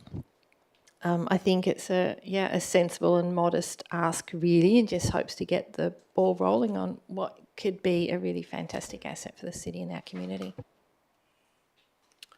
Thank you. Councillors, any other comments? Councillor Epson. Yeah, I got another question, sorry, because I forgot about the DA lapsing. Just wanted to understand what the implications of the DA lapse mean. I've seen extensions, renewals granted pretty easily. Just want to understand that. We'll go to the acting director, manager. Acting Director, Yep. Through you, Mr. Chairman. A renewal of a planning application is quite straightforward. Given that this application was considered by council before, we would just review it against the planning framework to ensure that it hadn't changed, which from memory it hasn't. So it would be quite a straightforward process. Would you like to make a I've yes. asked a lot of questions, but it's also just trying to do my due diligence. So, look, I'm not going to support this one tonight, and I guess there's a few reasons. I feel like we're underprepared in priorities, so we haven't produced any prioritisation to the projects that we've got. We've heard that there's potentially a modest amount of money here at $300,000, $250,000 re-roofs Morley Rec, so that kids aren't running around on the court that's leaking water. So there is a lot of priorities across our city that we need to consider together rather than, I guess, coming from the side, and that's probably the bit that I'm most uncomfortable with. The last 2 years there's been significant effort and focus from council and city staff to improve our budget inputs, and we've heard that word used a couple of times tonight with this. So processes and the way that our projects are prioritised, which inevitably all of this work ensures that the city is financially sustainable. We saw it on budget night. Some slight changes have really dramatic impacts long term. That are probably not considered when we really want something nice and new, and I understand that. But when we've got leaking roofs across city buildings already, I'm not necessarily convinced that a brand new structure additional is going to help us in that situation. The council-led budget process supports consideration of all of the city's financial commitments regards to asset health and forward capital works to enable that we duly consider and, most importantly, we prioritise. And that's probably the bit that's lacking for me on this one. It's a little bit from the side. The timing's a bit off. I understand that there was some discussion around that last week in the deputation around why this was a bit later, but it's not the right timing for me, to be honest. I need to see everything in front of me. So an example even tonight, we're moving forward on the key advocacy and priority project, Maylands Lakes, but the lakes are, like any complicated project, has a lot of unknowns. So what happens if the EOI and the tender process that comes back later this year is a lot more than we expect to spend? You know, we're now going to have an extra 300,000 that we're not committed, but we're committed to deal with, in addition to projects that we've already endorsed as important and must-haves. Once again, not saying that we don't want to have this one, but we've got a lot of musts as well. And they're quite different. So remembering it's a council, so in that project, as I mentioned, the answer would be in that situation, we don't have the money to do priority projects, so we're then probably going to go back to this ad hoc prioritisation of things, which is really uncomfortable. And that's where we see things like leaking roofs, other projects that are really making people's lives uncomfortable not being done because we just don't have the funding. So priority projects, we don't want to be pushing these through. We need to consider them all together, and I think that's a more strategic approach that I'm really strong on, and I think that's the process that we should have moving forward. So I'm not going to support this one, and I encourage councillors. I think we would be able to look at this in the future as an overarching and make sure it's the right priority, build up the business case, and really get this home, because I think we do need to build into the arts, and I'm very comfortable to do so when we've done that process. Thank you. Just looking around, any other councillors who haven't spoken would like to speak? No. I think you already spoke, right? Okay. Sorry, Councillor Sutherland. Okay, so look, I'll make some comments. Firstly, I think the intent of the motion and the cause behind it are positive. So thank you, Constable, for bringing this. I'd also like to thank Ellis House volunteers for their ongoing contribution and acknowledge their strong wishes to expand and offer more from that space. A couple of years ago, I gave my support for the planning application for this project on the basis that it will be fully funded externally, and I do appreciate the efforts that were made by Ellis House volunteers to seek funding. But I do have concerns with what is proposed before us, and I think I will touch some of the concerns that I heard around the table tonight. We are being asked to commit an allocation of $300,000 to build a new studio for art workshops, yoga and meditation. This is massive expenditure. We are talking about building a new building in our city, creating a new asset. It's not about fixing the existing building on site or replacing it as it requires replacement. From my perspective, that would have been a completely different issue, and I would have supported if there were any problems with Ellis House. This kind of decision should be considered during our budgetary deliberations when we consider all our priorities. Ideally, it would have been raised a few months ago before we concluded this year's budget and the long-term financial plan. But this can still be raised later this year when we start our conversations about next year's budget and updating our long-term financial plan, which we are going to do every year. We need to see all our projects together and plan appropriately. There is no urgency with this project, and that is the truth. I am concerned about the funding source as well, taking money from our reserves, and I'll be consistent with raising concerns about the ongoing result of depleting our city reserves. Our long-term financial plan already assumes that millions from our reserves will be needed to bring us to a balanced financial position, and I was never happy about that. If a different funding source would have been proposed, I would have considered it. A few years ago, the council already approved borrowing $7 million to refurbish Bayswater Waves and pay a lot of interest, and we are paying a lot of interest for that. I do not want to see the council ever be needing to borrow more money and pay more interest that can fund this kind of projects. It is my view that our priority should be to fix existing problems, like the Maylands Lakes, and dealing with our existing assets first of all. We are far from dealing with all our asset issues. The city is currently working on our asset reviews. We have existing buildings without accessible toilets. We have a long list of demands which we are aware of, as they are all in our long-term, the full long-term financial plan document that all councils seen just several months ago. I'm also not supportive of the third limb of the motion, asking us to progress a funding application to Lottery West. The CEO advised us last week and also tonight that Lottery West asked us to prioritize our projects and decide which projects we want to put forward. We can't simply submit many applications.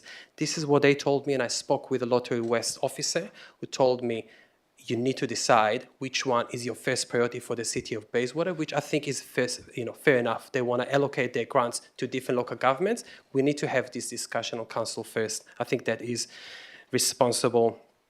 If we were to support this tonight, this project will take, from my perspective, priority, because I would have not changed it. If I would have supported it, I would have respected it and not changed it next month.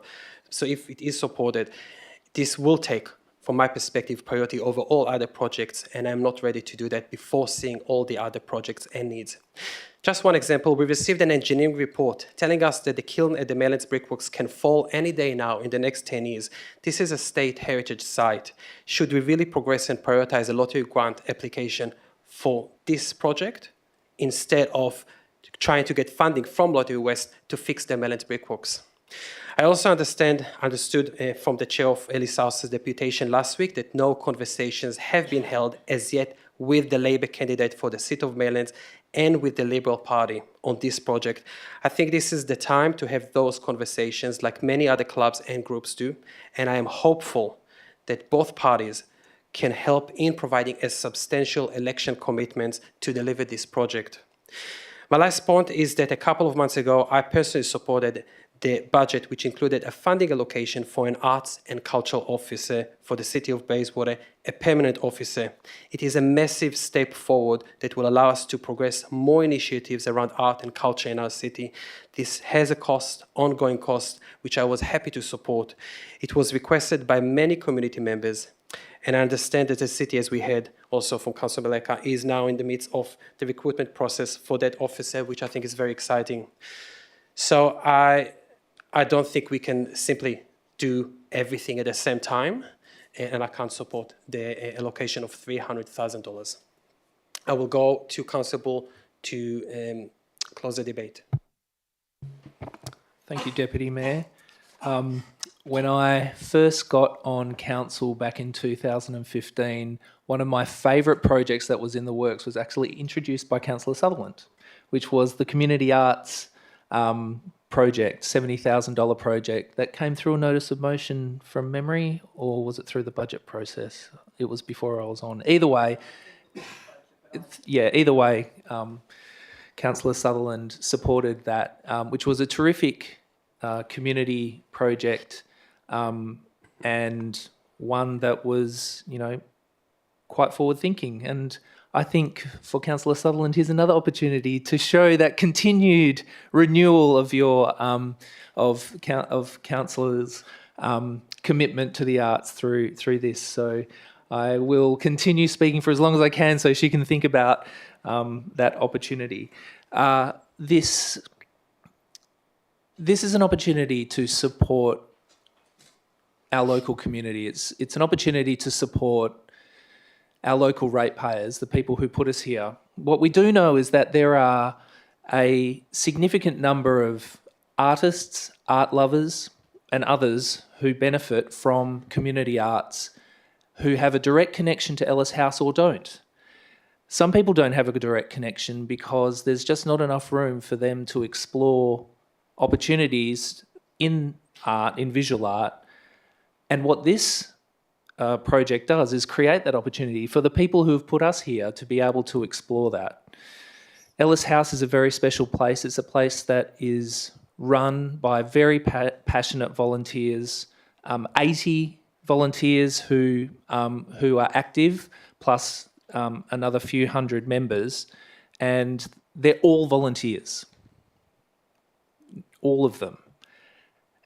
And they've run up against something, which is the people that they serve, just as we serve people, the people that they serve, the same people that we serve, are need more space to be able to deliver programs for those people. I think that trying to decide reasons why not to support this because it may be looked at in isolation is not the right way to approach this, because what we know is that ultimately it won't be looked at in isolation. It will form part of our budget process. We know that. What it does do, though, is it gives some reassurance to these hundreds of people in our local community that we're going to give it a fair look in the context of the whole budget. We also know that the decision of council to put it at the point where it sits in the Forward Capital Works program with the funding plan that sits there just doesn't work. We know that from all the feedback that we've received that council, if council does actually support this, it does need to stump up some money. I agree with Councillor Eveson that looking at projects like leaky roofs is really important, but it's not an and or kind of scenario. I think that there is the ability to do lots of things. Our budget year on year shows that. But I also know that a lot of this budget process happens behind closed doors. And actually making some upfront decisions does two things. It is transparent and it shows our commitment to transparency when it comes to budgeting, but it also helps the organisation start to slot in these things in our draft budget. If ultimately it doesn't remain in there, well, that's something for the future. But it does really help clarify to the organisation how committed we are to this project and also how committed we are to the arts.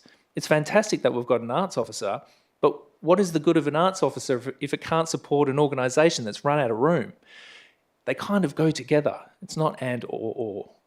So councillors, I do think there is an opportunity to support this. I don't think we should get hung up on we're not looking at it in isolation we're looking at it in isolation because ultimately we won't.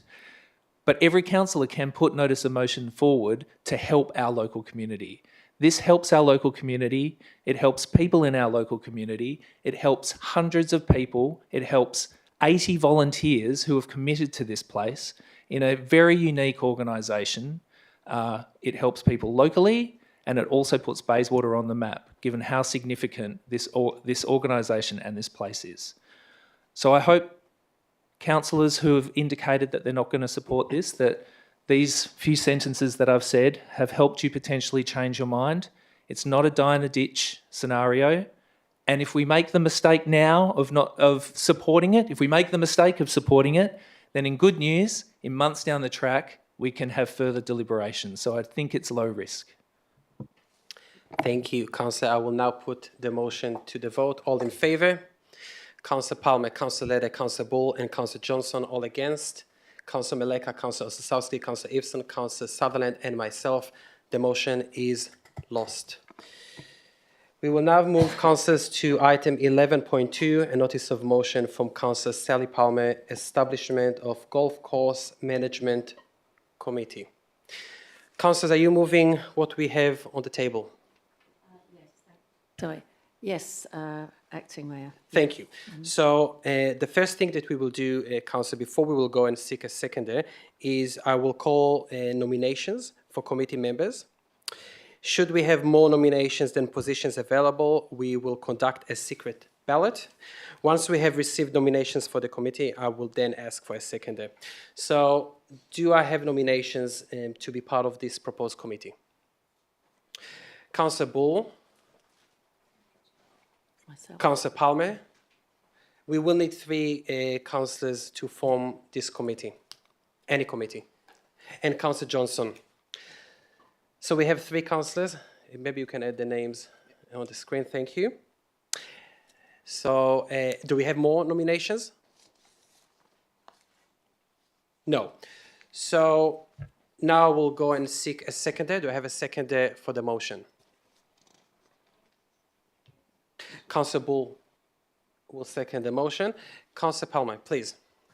You can speak on the motion. Thank you, Acting Mayor. Ambleton and Maylands public golf courses are the very essence of the city's jewels in the crown. Yet we as councillors and ratepayers have no inclusion in their reports or future knowledge or, if any, existing or proposed plans.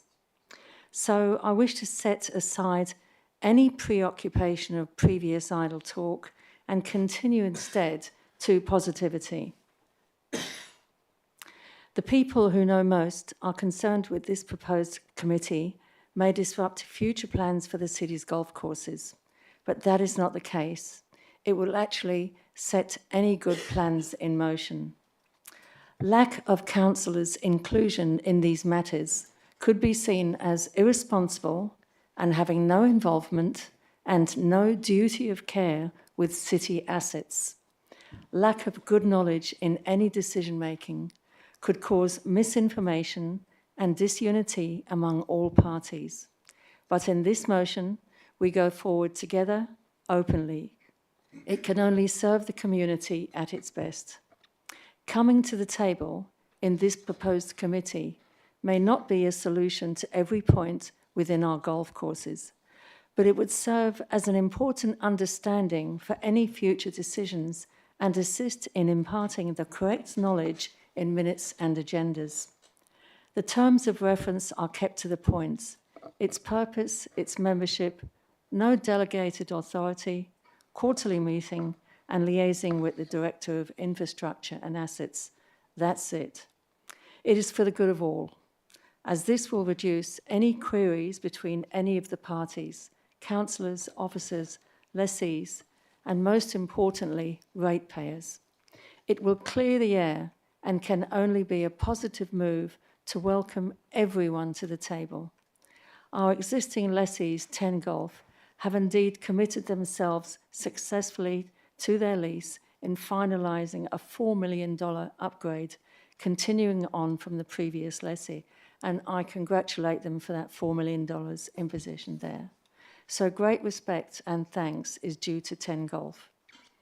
If this notice of motion to establish a golf course management committee is approved, I know that councillors and ratepayers and the lessees will look back at this moment in the confident understanding that strength and success comes from unity, not division. In my opinion, leadership and good governance goes hand in hand with the good councillors here present, serving our community. So I hope you will all approve in taking this great step forward for all parties and especially for our ratepayers. Thank you. Thank you, Councillor Palmer. If you can just hit your mic, and I will go to Councillor Bull. Thank you, Deputy Mayor. Thanks, Councillor Palmer, for bringing this motion forward. I think it is a fine motion, and it's not without precedent. For many years, we had an aged care governance committee, which I served on for many years, and it was fantastic. And the reason why it was fantastic were for a number of reasons, but particularly because every time that committee met, it met with people from Juniper, and it was great in terms of building the relationship between Juniper and the City of Bayswater. It strengthened discussions and an understanding of the operations that Juniper was undertaking on behalf of the City of Bayswater, and it ensured that there was a good two-way communication. And I think, you know, any other councillors who have been part of the Aged Care Governance Committee would understand how that was a really important part of supporting Juniper and making sure that they understand that we as an organisation have confidence in what they do. I see this as actually kind of doing a similar thing. It's an opportunity to build the relationship with 10 Golf and for 10 Golf to feel confident that council is backing them in and knows that they're doing a really great job. The deputation that we received last week was really helpful for me because there was a lot of information in it, not so much in the detail, but at least in where to find the information.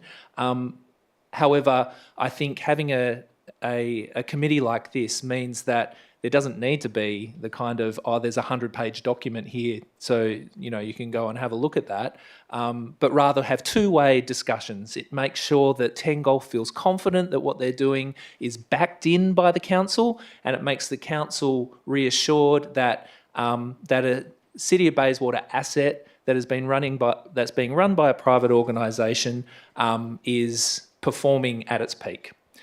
And for that reason, I think it's a great positive opportunity to build these relationships and to let 10 Golf know that we want them to continue to do what they do to support our local community. Thank you, Councillor Bull. Any councillor would like to speak against the motion? Councillor Sutherland. Yeah, I'm going to speak against this motion. I'm not going to support it simply because I don't think it's needed. It's going back to the 90s, back to the future with these committees. They're simply not needed, and in my opinion, it's micromanagement on steroids. The deputation was clear last week why we don't need this, and I feel we don't need a committee to feel confidence with in 10 Golf or the officers. That's their trade, and I feel they're doing the best jobs in regarding to the running of two great public golf courses. A committee will add nothing or anything to this and won't be able to change anything that is already been done. If Councillor Palmer and others are worried about anything, they can contact 10 Golf anytime. I'm pretty sure that 10 Golf will love to sit down with any councillor at any time and talk. Can I just stop that? Thank you. Yes. Thank you. We have a point of order, sorry. Councillor Palmer. Thank you. I haven't made any comments saying that I'm concerned or worried about any actions that 10 Golf are doing, so I don't think that statement is necessary. Councillor Palmer, look, if it's not a point of order, what I would suggest is you can reply at the end of the motion. You can reply to any comments. Councillor Sutherland. Right. Well, if Councillor Palmer then thinks we need a committee to talk to 10 Golf or talk about what's happening, I'm pretty sure they're amenable to sit down and talk at any time. There's a lot of information on tap, and the officers are also really good to being reached if there's some issue there.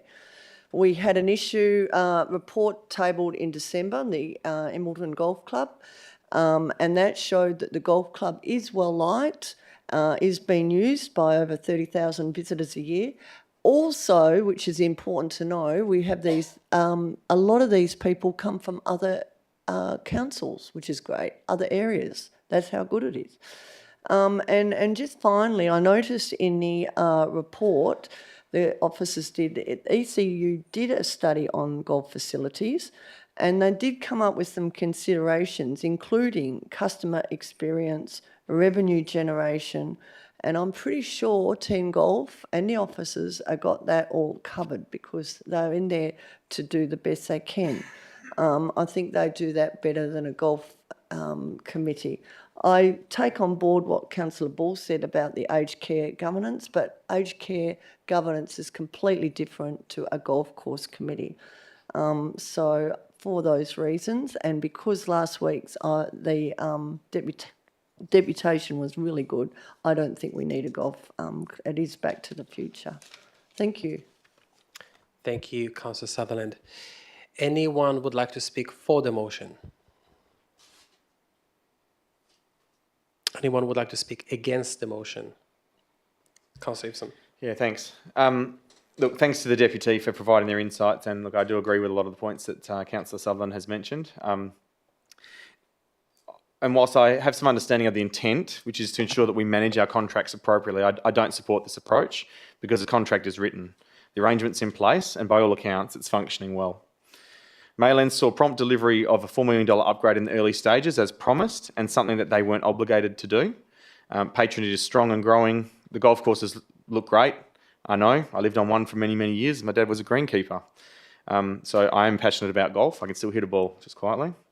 The relationship with 10 Golf is going fantastic as I see it. They run many golf courses.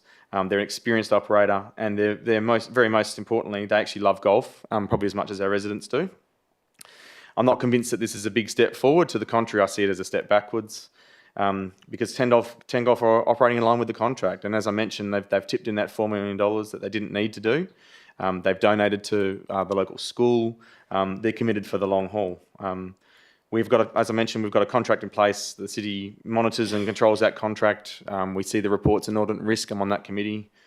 We question them. We had audits just recently, and found some things that we're going to work on and improve. But all in a good light and all in a very productive relationship. So we also have annual business plans, KPIs, as I mentioned, that we see the reports on. This is what you do when you've got a contract in place. Making a committee is unnecessary, so I won't be supporting this motion. Thank you, Councillor Iveson. Anyone else would like to speak on the motion? Councillor Meleka. Sure. Thank you. I'd also like to say that I thought the deputation last week was very thorough, and it provided so much information to us, so thank you for that.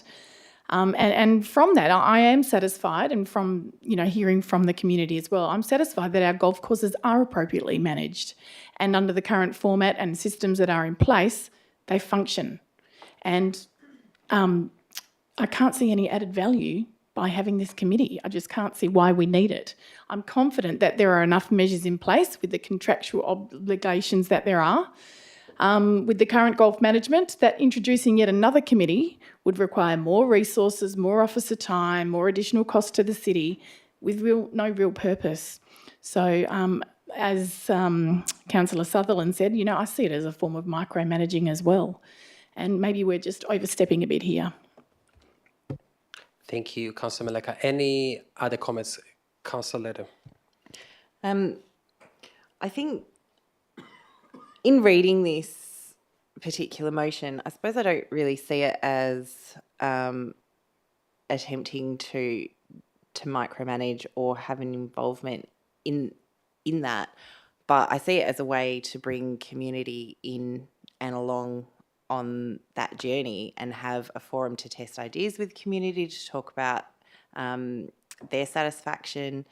And I generally feel like increased transparency and increased community involvement is a net positive. So, yeah.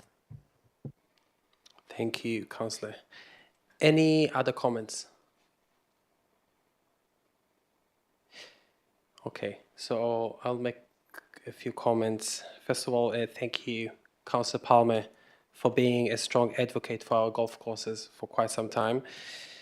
I also would like to highlight some of the information also that was provided here with regards to 10 Golf and their performance, and the fact that play numbers and income received by the city since 10 Golf came on board actually has been increased for both the Maylands and Embleton golf courses, which I think is really great.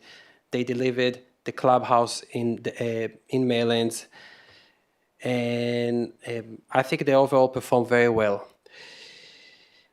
Saying that, if council, and I will note that an absolute majority is required for this item, 6 councillors, if council does wish to have this forum to require more information, to have more discussions about aspects that relate to those city assets, I will support it, and noting that 3 councillors are keen to be involved with the committee.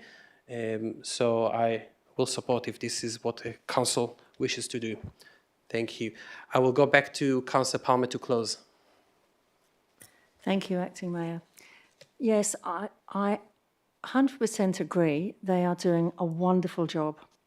And as Councillor Josh Eveson has said, within the audit and risk, there are a few little things that need fixing up. That's very well put. But that was just a 6-month audit. And, we can't do another audit or whatever, but I'm happy for the way that 10 Golf are proceeding. I've got no problems with that. What worries me is the secrecy. And if I can take you back 6 months ago, on my first election, when there was talk of a putting green in Embleton, and how the people there were upset because they'd heard this rumour. Now, if it was a rumour, it's a rumour. But it really did cause a lot of concern where 4 councillors were able to stand there at the golf course and speak to the people there about what was happening or what was not happening. So those sort of rumours do exist. The only way we can stop that nonsense is by people coming to the table and actually face-to-face, tables, minutes, agendas. And that is the respect that I feel 10 Golf deserve, not just being hidden in the black clouds and to say, oh yes, you're lovely VIPs, let's have a whisper. Now, we've also had other concerns of trips. We don't know who she met or who anyone met, how many people knew, I know I didn't know, and I didn't know about the putting green, but is it going to happen? We don't know. One advocacy was refused about a month ago, and rightly so, because they felt slightly insulted, and I don't blame them. We've now got, surprise, surprise, since this tabling of a notice of motion for a golf course, we've now got, I'm pleased to say, another briefing. Another briefing. Sorry, And Councillor guess what? Confidential. Sorry, Councillor Palmer, we have a point of order. Yes. Sorry, if you can hit your mic. Adverse reflection. It's adverse reflection on the council decision. Councillor, if you can hit, sorry. Councillor, if you maybe, can I please ask that you will rephrase, sorry, if you can speak and rephrase, change, see how you can actually say what you want to say without talking about previous council decisions, etc. Yes, I don't know what the adverse reflection was on the council. So if Mr. Councillor Everson could tell us, please. And I'm certainly withdrawing it if there is something serious that I've done, for sure. Adverse reflection and personal damage and reputation to the mayor, because it was proven that the trip was not from with 10 Golf, associated with 10 Golf, and that's the reason. Well, I never knew that. Thank you for giving us that information. Okay, what I will suggest, Councillor Palmer, have you finished speaking? No, I'd just like to say a little bit more. So one of those reasons is to clear the air, to have transparency in this amazing 10 Golf, which is the most expensive thing we have in the city, and we know nothing about it. So I'd like to think that the introduction of a committee meeting helps us and helps them to get together properly. And in our strategic implications, it even says here, planning and deliver projects and services in a sustainable way, work together to deliver the best outcomes for the community by managing our resources in a financially sustainable way. There are others there that are just as good, leadership and governance, and that's what I'm saying here, leadership and governance and councillors to be involved in one of the most important assets that we have. So I do hope that somebody does rethink. It's not to improve them, they're doing a wonderful job, but it's to say, come to the table, let's talk together and give them that respect. Thank you. Thank you, Councillor. I will put the full motion to the vote, and as I said, it does require absolute majority. Those in favour, please raise your hand. Councillor Palmer, Councillor Leder, Councillor Bull, Councillor Johnson, and myself. Those against, Councillor Maleka, Councillor Osasowski, Councillor Ibsen, and Councillor Sutherland. That means that we do not have absolute majority, and the motion is lost.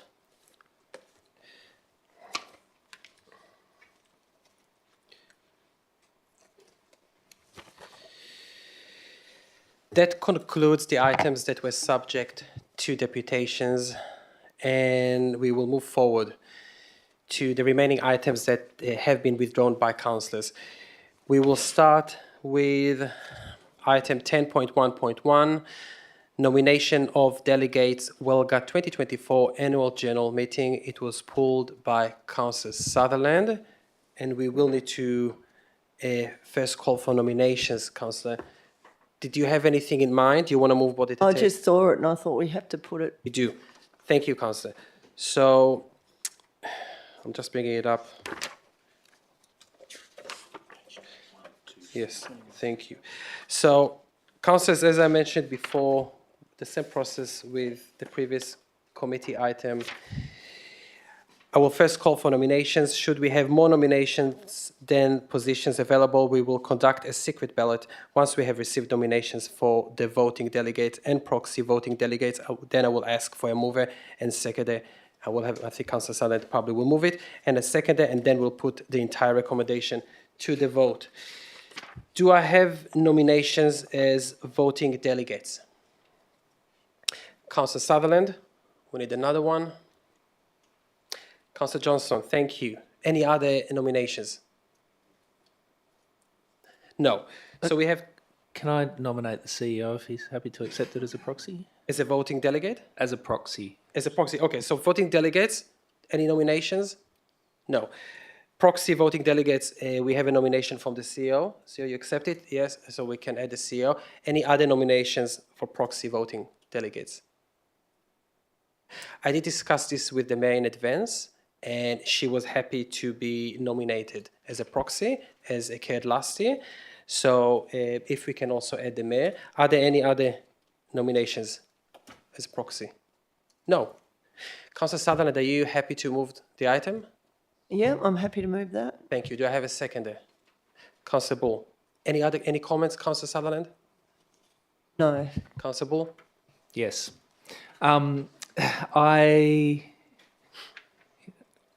It is not one vote, one value. The metropolitan councils are outnumbered by the rural councils, and even though population-wise we as metro councils represent the vast majority of the population of Western Australia, we are outnumbered when it comes to voting at the AGM. And I would encourage a voting delegate or proxy, if the opportunity arises, to make sure that that point is put forward, and I would fully provide moral support in taking that opportunity. Thank you.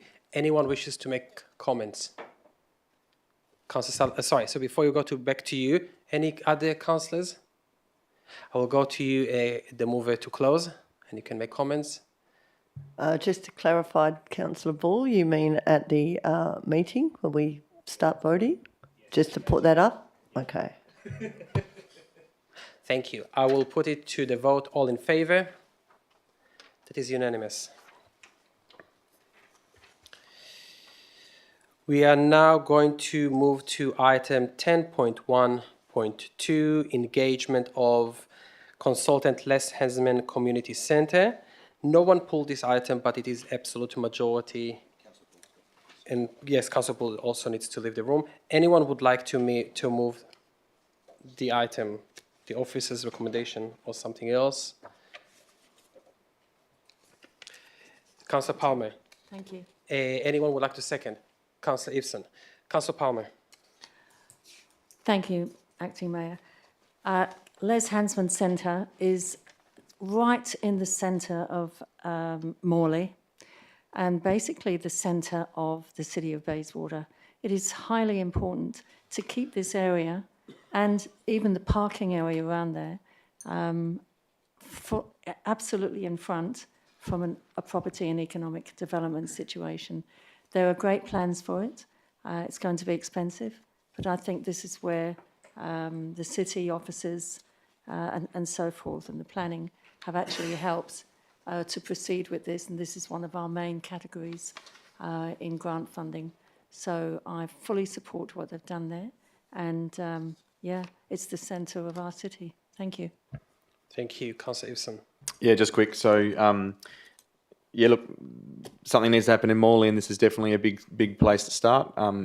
We now, we own it essentially, and this is the next phase of it. So I'm really keen to see the commercial analysis and need assessment study and what all that brings out. And this is the way that we should be managing projects. I'm really proud of the way this is being structured, and we'll see it again soon. Thank you. Anyone would like to speak against the motion? Anyone would like to speak for the motion? I'll make a quick comment that I'm also very happy that it is progressing. We purchased the land near Les Hansman, and we are now going to actually look at options There is so much potential, as we all know, with the Morley Town Centre, but we are so far from having it fulfilled. So I feel like that is a very important step forward in looking in that area in our city. I will go to Councillor Palmer to close the debate. Sorry, do we have anyone would like to speak? Sorry, Councillor. Councillor Johnson, do you have any comments? Really, just to say, yeah, this is this great location right in the heart of Morley Town Centre, really important site. So we said we'd do it, and this is us doing what we said we'd do. Thank you. Any other comments? Councillor Palmer. Thank you. Just to congratulate the officers and the CEO within this situation. And it's been a step-by-step long haul, because this did have a caveat on it at one time.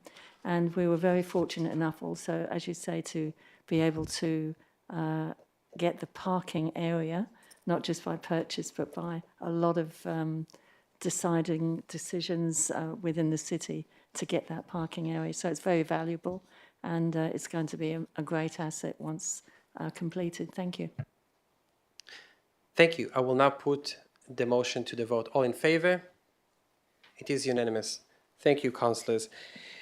We are going to move to 10.1.3, but Councillor Bull also have a conflict of... Yeah? Come.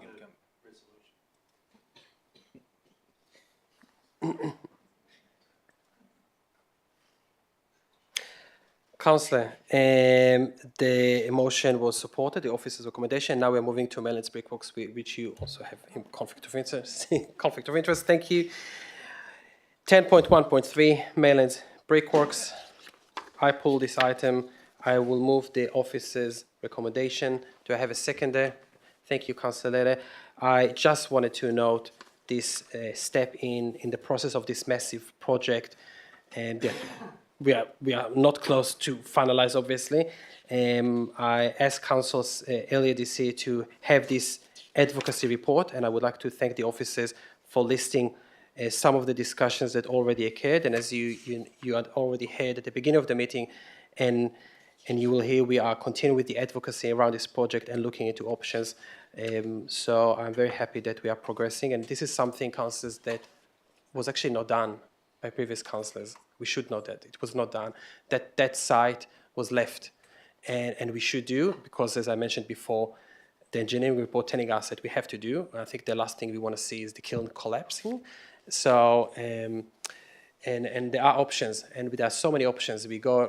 Anyone who travels around Australia can see so many heritage sites that are, with the money, the right money, it can be fixed and has so many potential for our community and beyond tourism, so many options.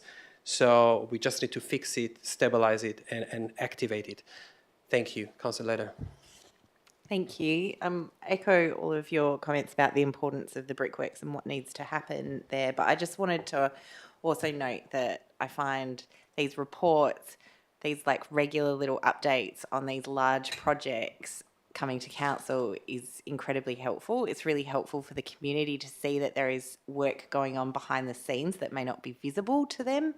And so I appreciate the time of the officers in putting this together, and I look forward to seeing more progress next time. Thank you. Thank you. Any comments, councillors? Councillor Sutherland. Yeah, I too would like to thank the officers for this, because it does keep putting it, it's like a replay, in your head, it keeps coming to the fore. And this is very big and very big project that does require money, and I think it would be great if we could get this done. I remind everyone, since I'm the oldest on this council, probably by 100 years. Oh no, second oldest probably. We don't need to get to that. These brickworks have been part of Maylands history from their insert, when they were built in 1927 until they stopped being used in 1983. And they deserve to be restored, firstly for so they don't fall down, but also for the benefit, not just for Maylands, but the whole wider community, socially and economically. I think this would be a winner. I in May and June, I travelled around the US earlier this year, and I went to 3 restored brickworks and power stations, and just to see what can be done there. They were all very different, restaurants, education facilities, all sorts of things. The sky's the limit in what can be done. And, you know, I'll just get on my high horse. I don't know what it is about WA, why it's so difficult to get these funds off the ground, funded by government agencies particularly. But let's see if we can move forward and get this. But I think it would be a great asset restored to the local community. Thank you. Any other comments, councillors?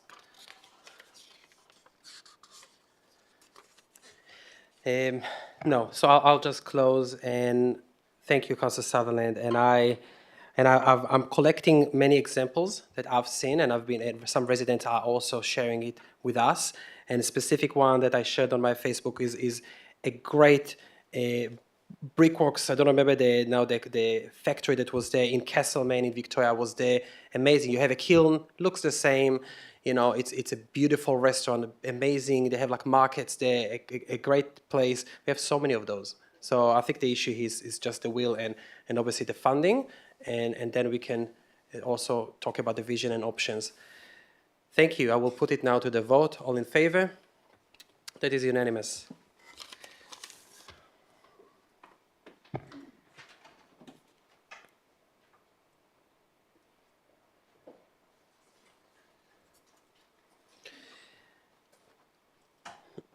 Councillor Bull, the motion, the officers' accommodation was supported. We are going to move to item 10.2.3, financial report for the period ended 31st July 2024. It's an absolute majority, and Councillor Bull has a question. So we will start with you, Councillor Bull, if you can have a look. I will start first with Councillor Bull with the question, and then we'll go to the mover. Thank you. Okay, I just had a question on the new fee that's in table 2. So the new fee is described as plus CPI, and I just wanted to understand what that meant, that reference to the current arrangement plus CPI.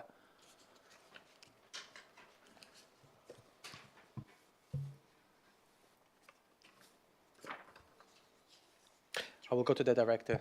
Sorry. Through you, Acting Mayor, that means that the base fee, excluding GST, was based on the 23-24 figure, and then a component of CPI was added to that. In most cases, that was done to the fees and charges for things that weren't set by statute. Would you like to move the item, Councillor? Yeah, I'm happy to. Do I have a seconder?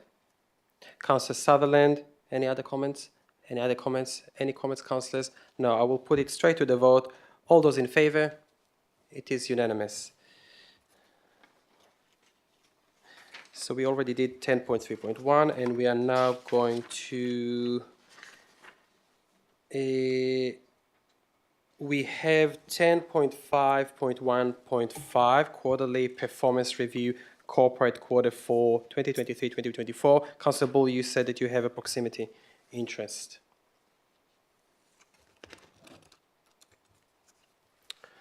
So again, item 10.5.1.5. Anyone would like to move? Councillor Johnson moving the officers' accommodation.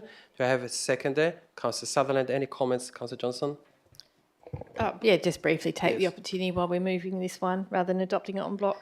I think I said in the briefings we've had on this item and also at the Audit and Risk Committee meeting, it's extraordinary amount of work goes into these reports, and this one in particular shows our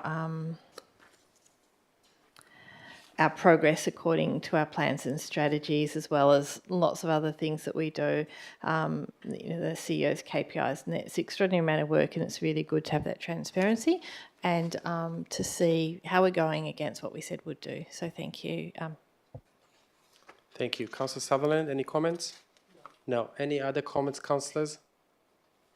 No. So I will put it straight to the vote. All those in favour? It is unanimous.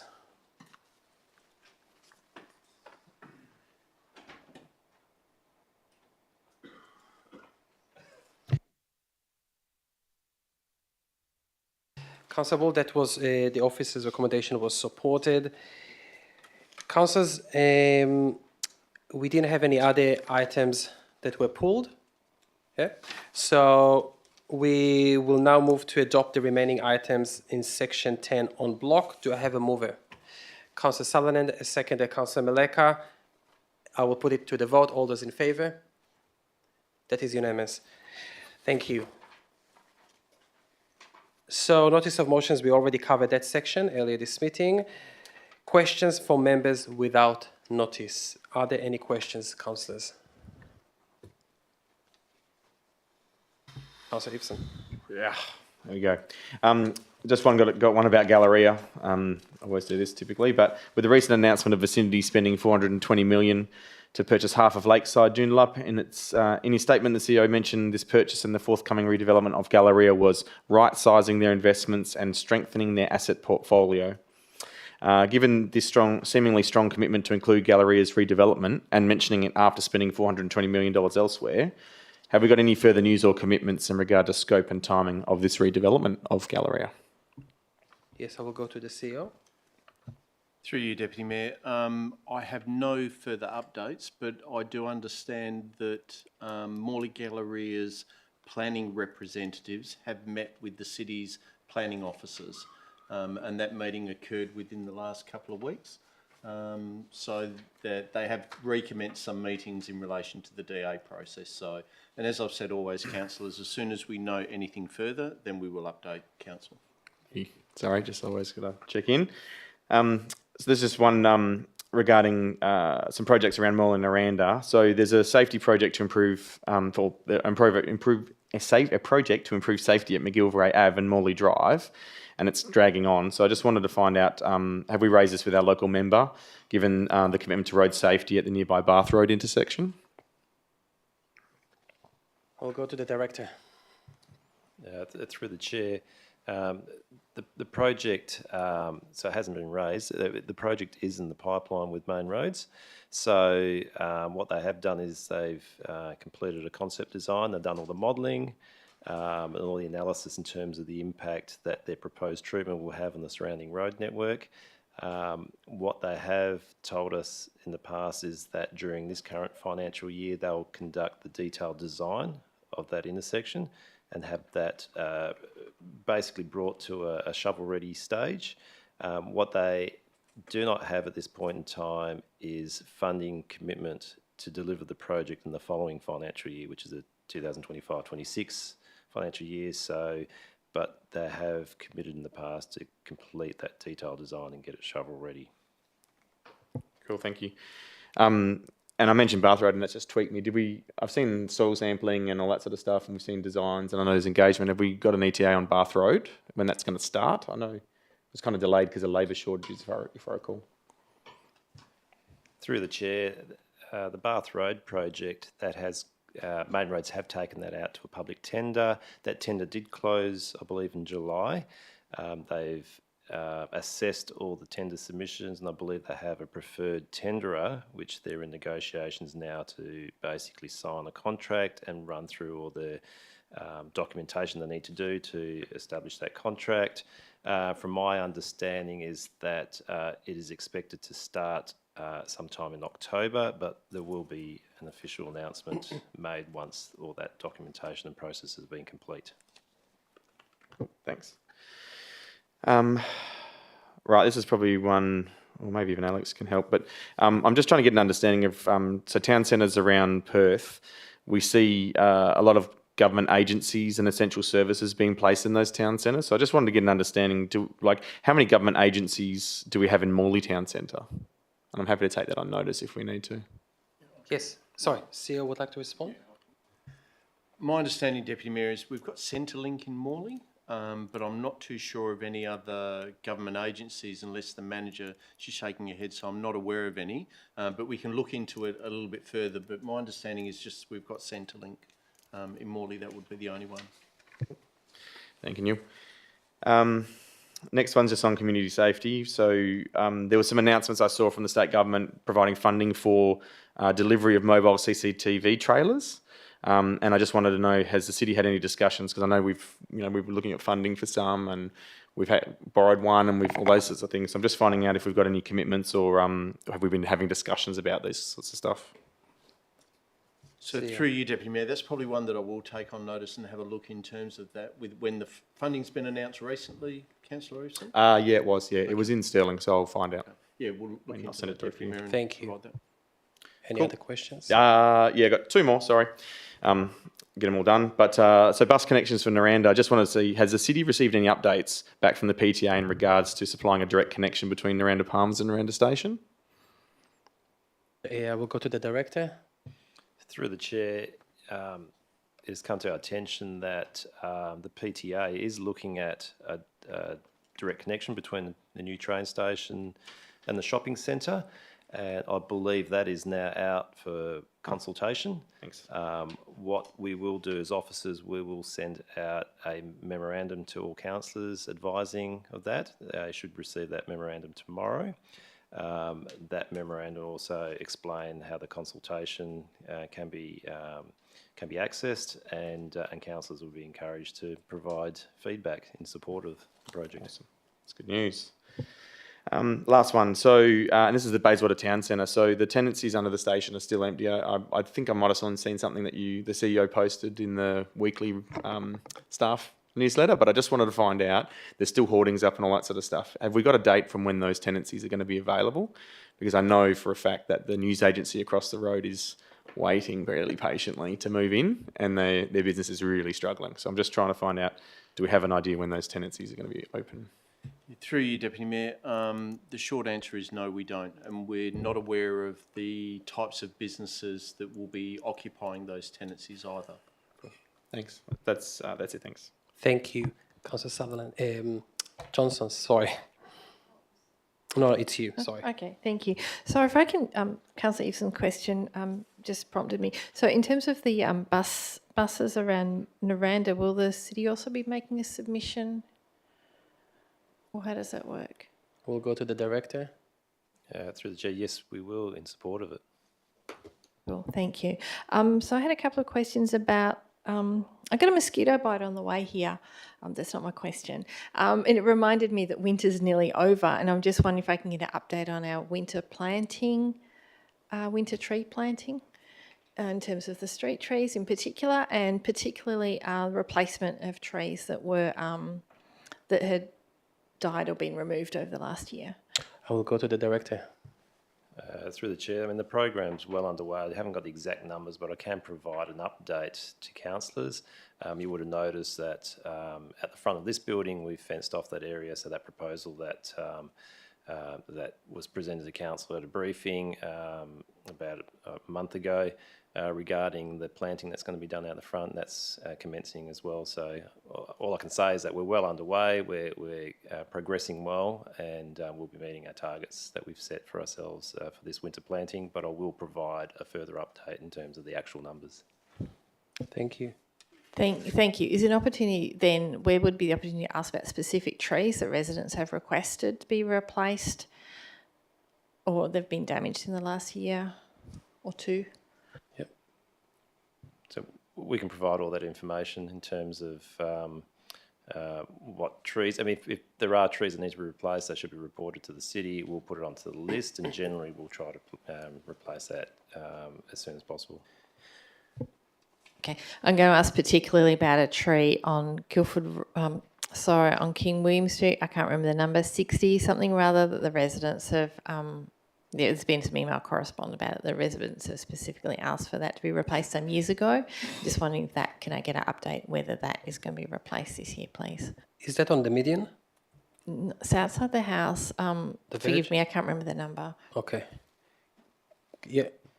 Can I just say, I believe that's been, officers have looked into that one, and that one will be replaced. As in this season? That is correct, yep. All right, thank you. I was doing some weeding down at Eric Singleton Bird Sanctuary on Sunday morning, and I noticed around the back of the wetlands, some dirt's been dumped there, so I think that's MetroNet's contribution to the urban forest. Can I get an update on the progress of the urban forest, please? I will go. I will go to you, Director. Yeah. Through the chair, probably what would be best is that I'll get a memorandum out to councillors with the progress on the project. Yep. Yep. Cool, thank you. And just one more. I remember asking a question perhaps about 6 months ago about a renewable energy sort of revolving reinvestment fund that was flagged in our emissions reduction renewable energy plan, and just wondering if at the close of the financial year, if funds were allocated to that. And I recall there's some... So I recall the answer to my previous question might have been about developing methodology for allocating those funds. I'm just wondering if that methodology has been developed. We'll go to you, Director. Yeah, through the chair, I mean, we do have the funds in the budget and we have spent some of it. We have a new sustainability officer that's been at the city now for a couple of months, and one of the tasks that's given to the sustainability officer is to look into that and develop a fairly detailed program, and that will outline how the money is going to be spent and where it's going to be spent. Can I ask a follow-up, please? Yes, please. Will the progress on that be reported to council, and if so, when? I'll have to take that one on notice and provide more information in terms of the timeframes that have been set. Much appreciated, thank you. Thank you. Any other questions, councillors? No. So we now will move. So new business of an urgent nature. We do not have any urgent items. We will move to confidential items. We have 2 items. Do I have a mover and seconder to go behind closed doors? Moving Councillor Ibsen, seconding Councillor Meleka. I will put it to the vote. All those in favour? Councillor Meleka, Councillor Ibsen, Councillor Palmer, Councillor Sutherland, Councillor Leder, Councillor Bull and Councillor Johnson. All those against? Councillor Osasowski and myself. So we are now going to close the doors.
Are we back? Yes, thank you. So I will close this evening's meeting at 9:51. Thank you, councillors.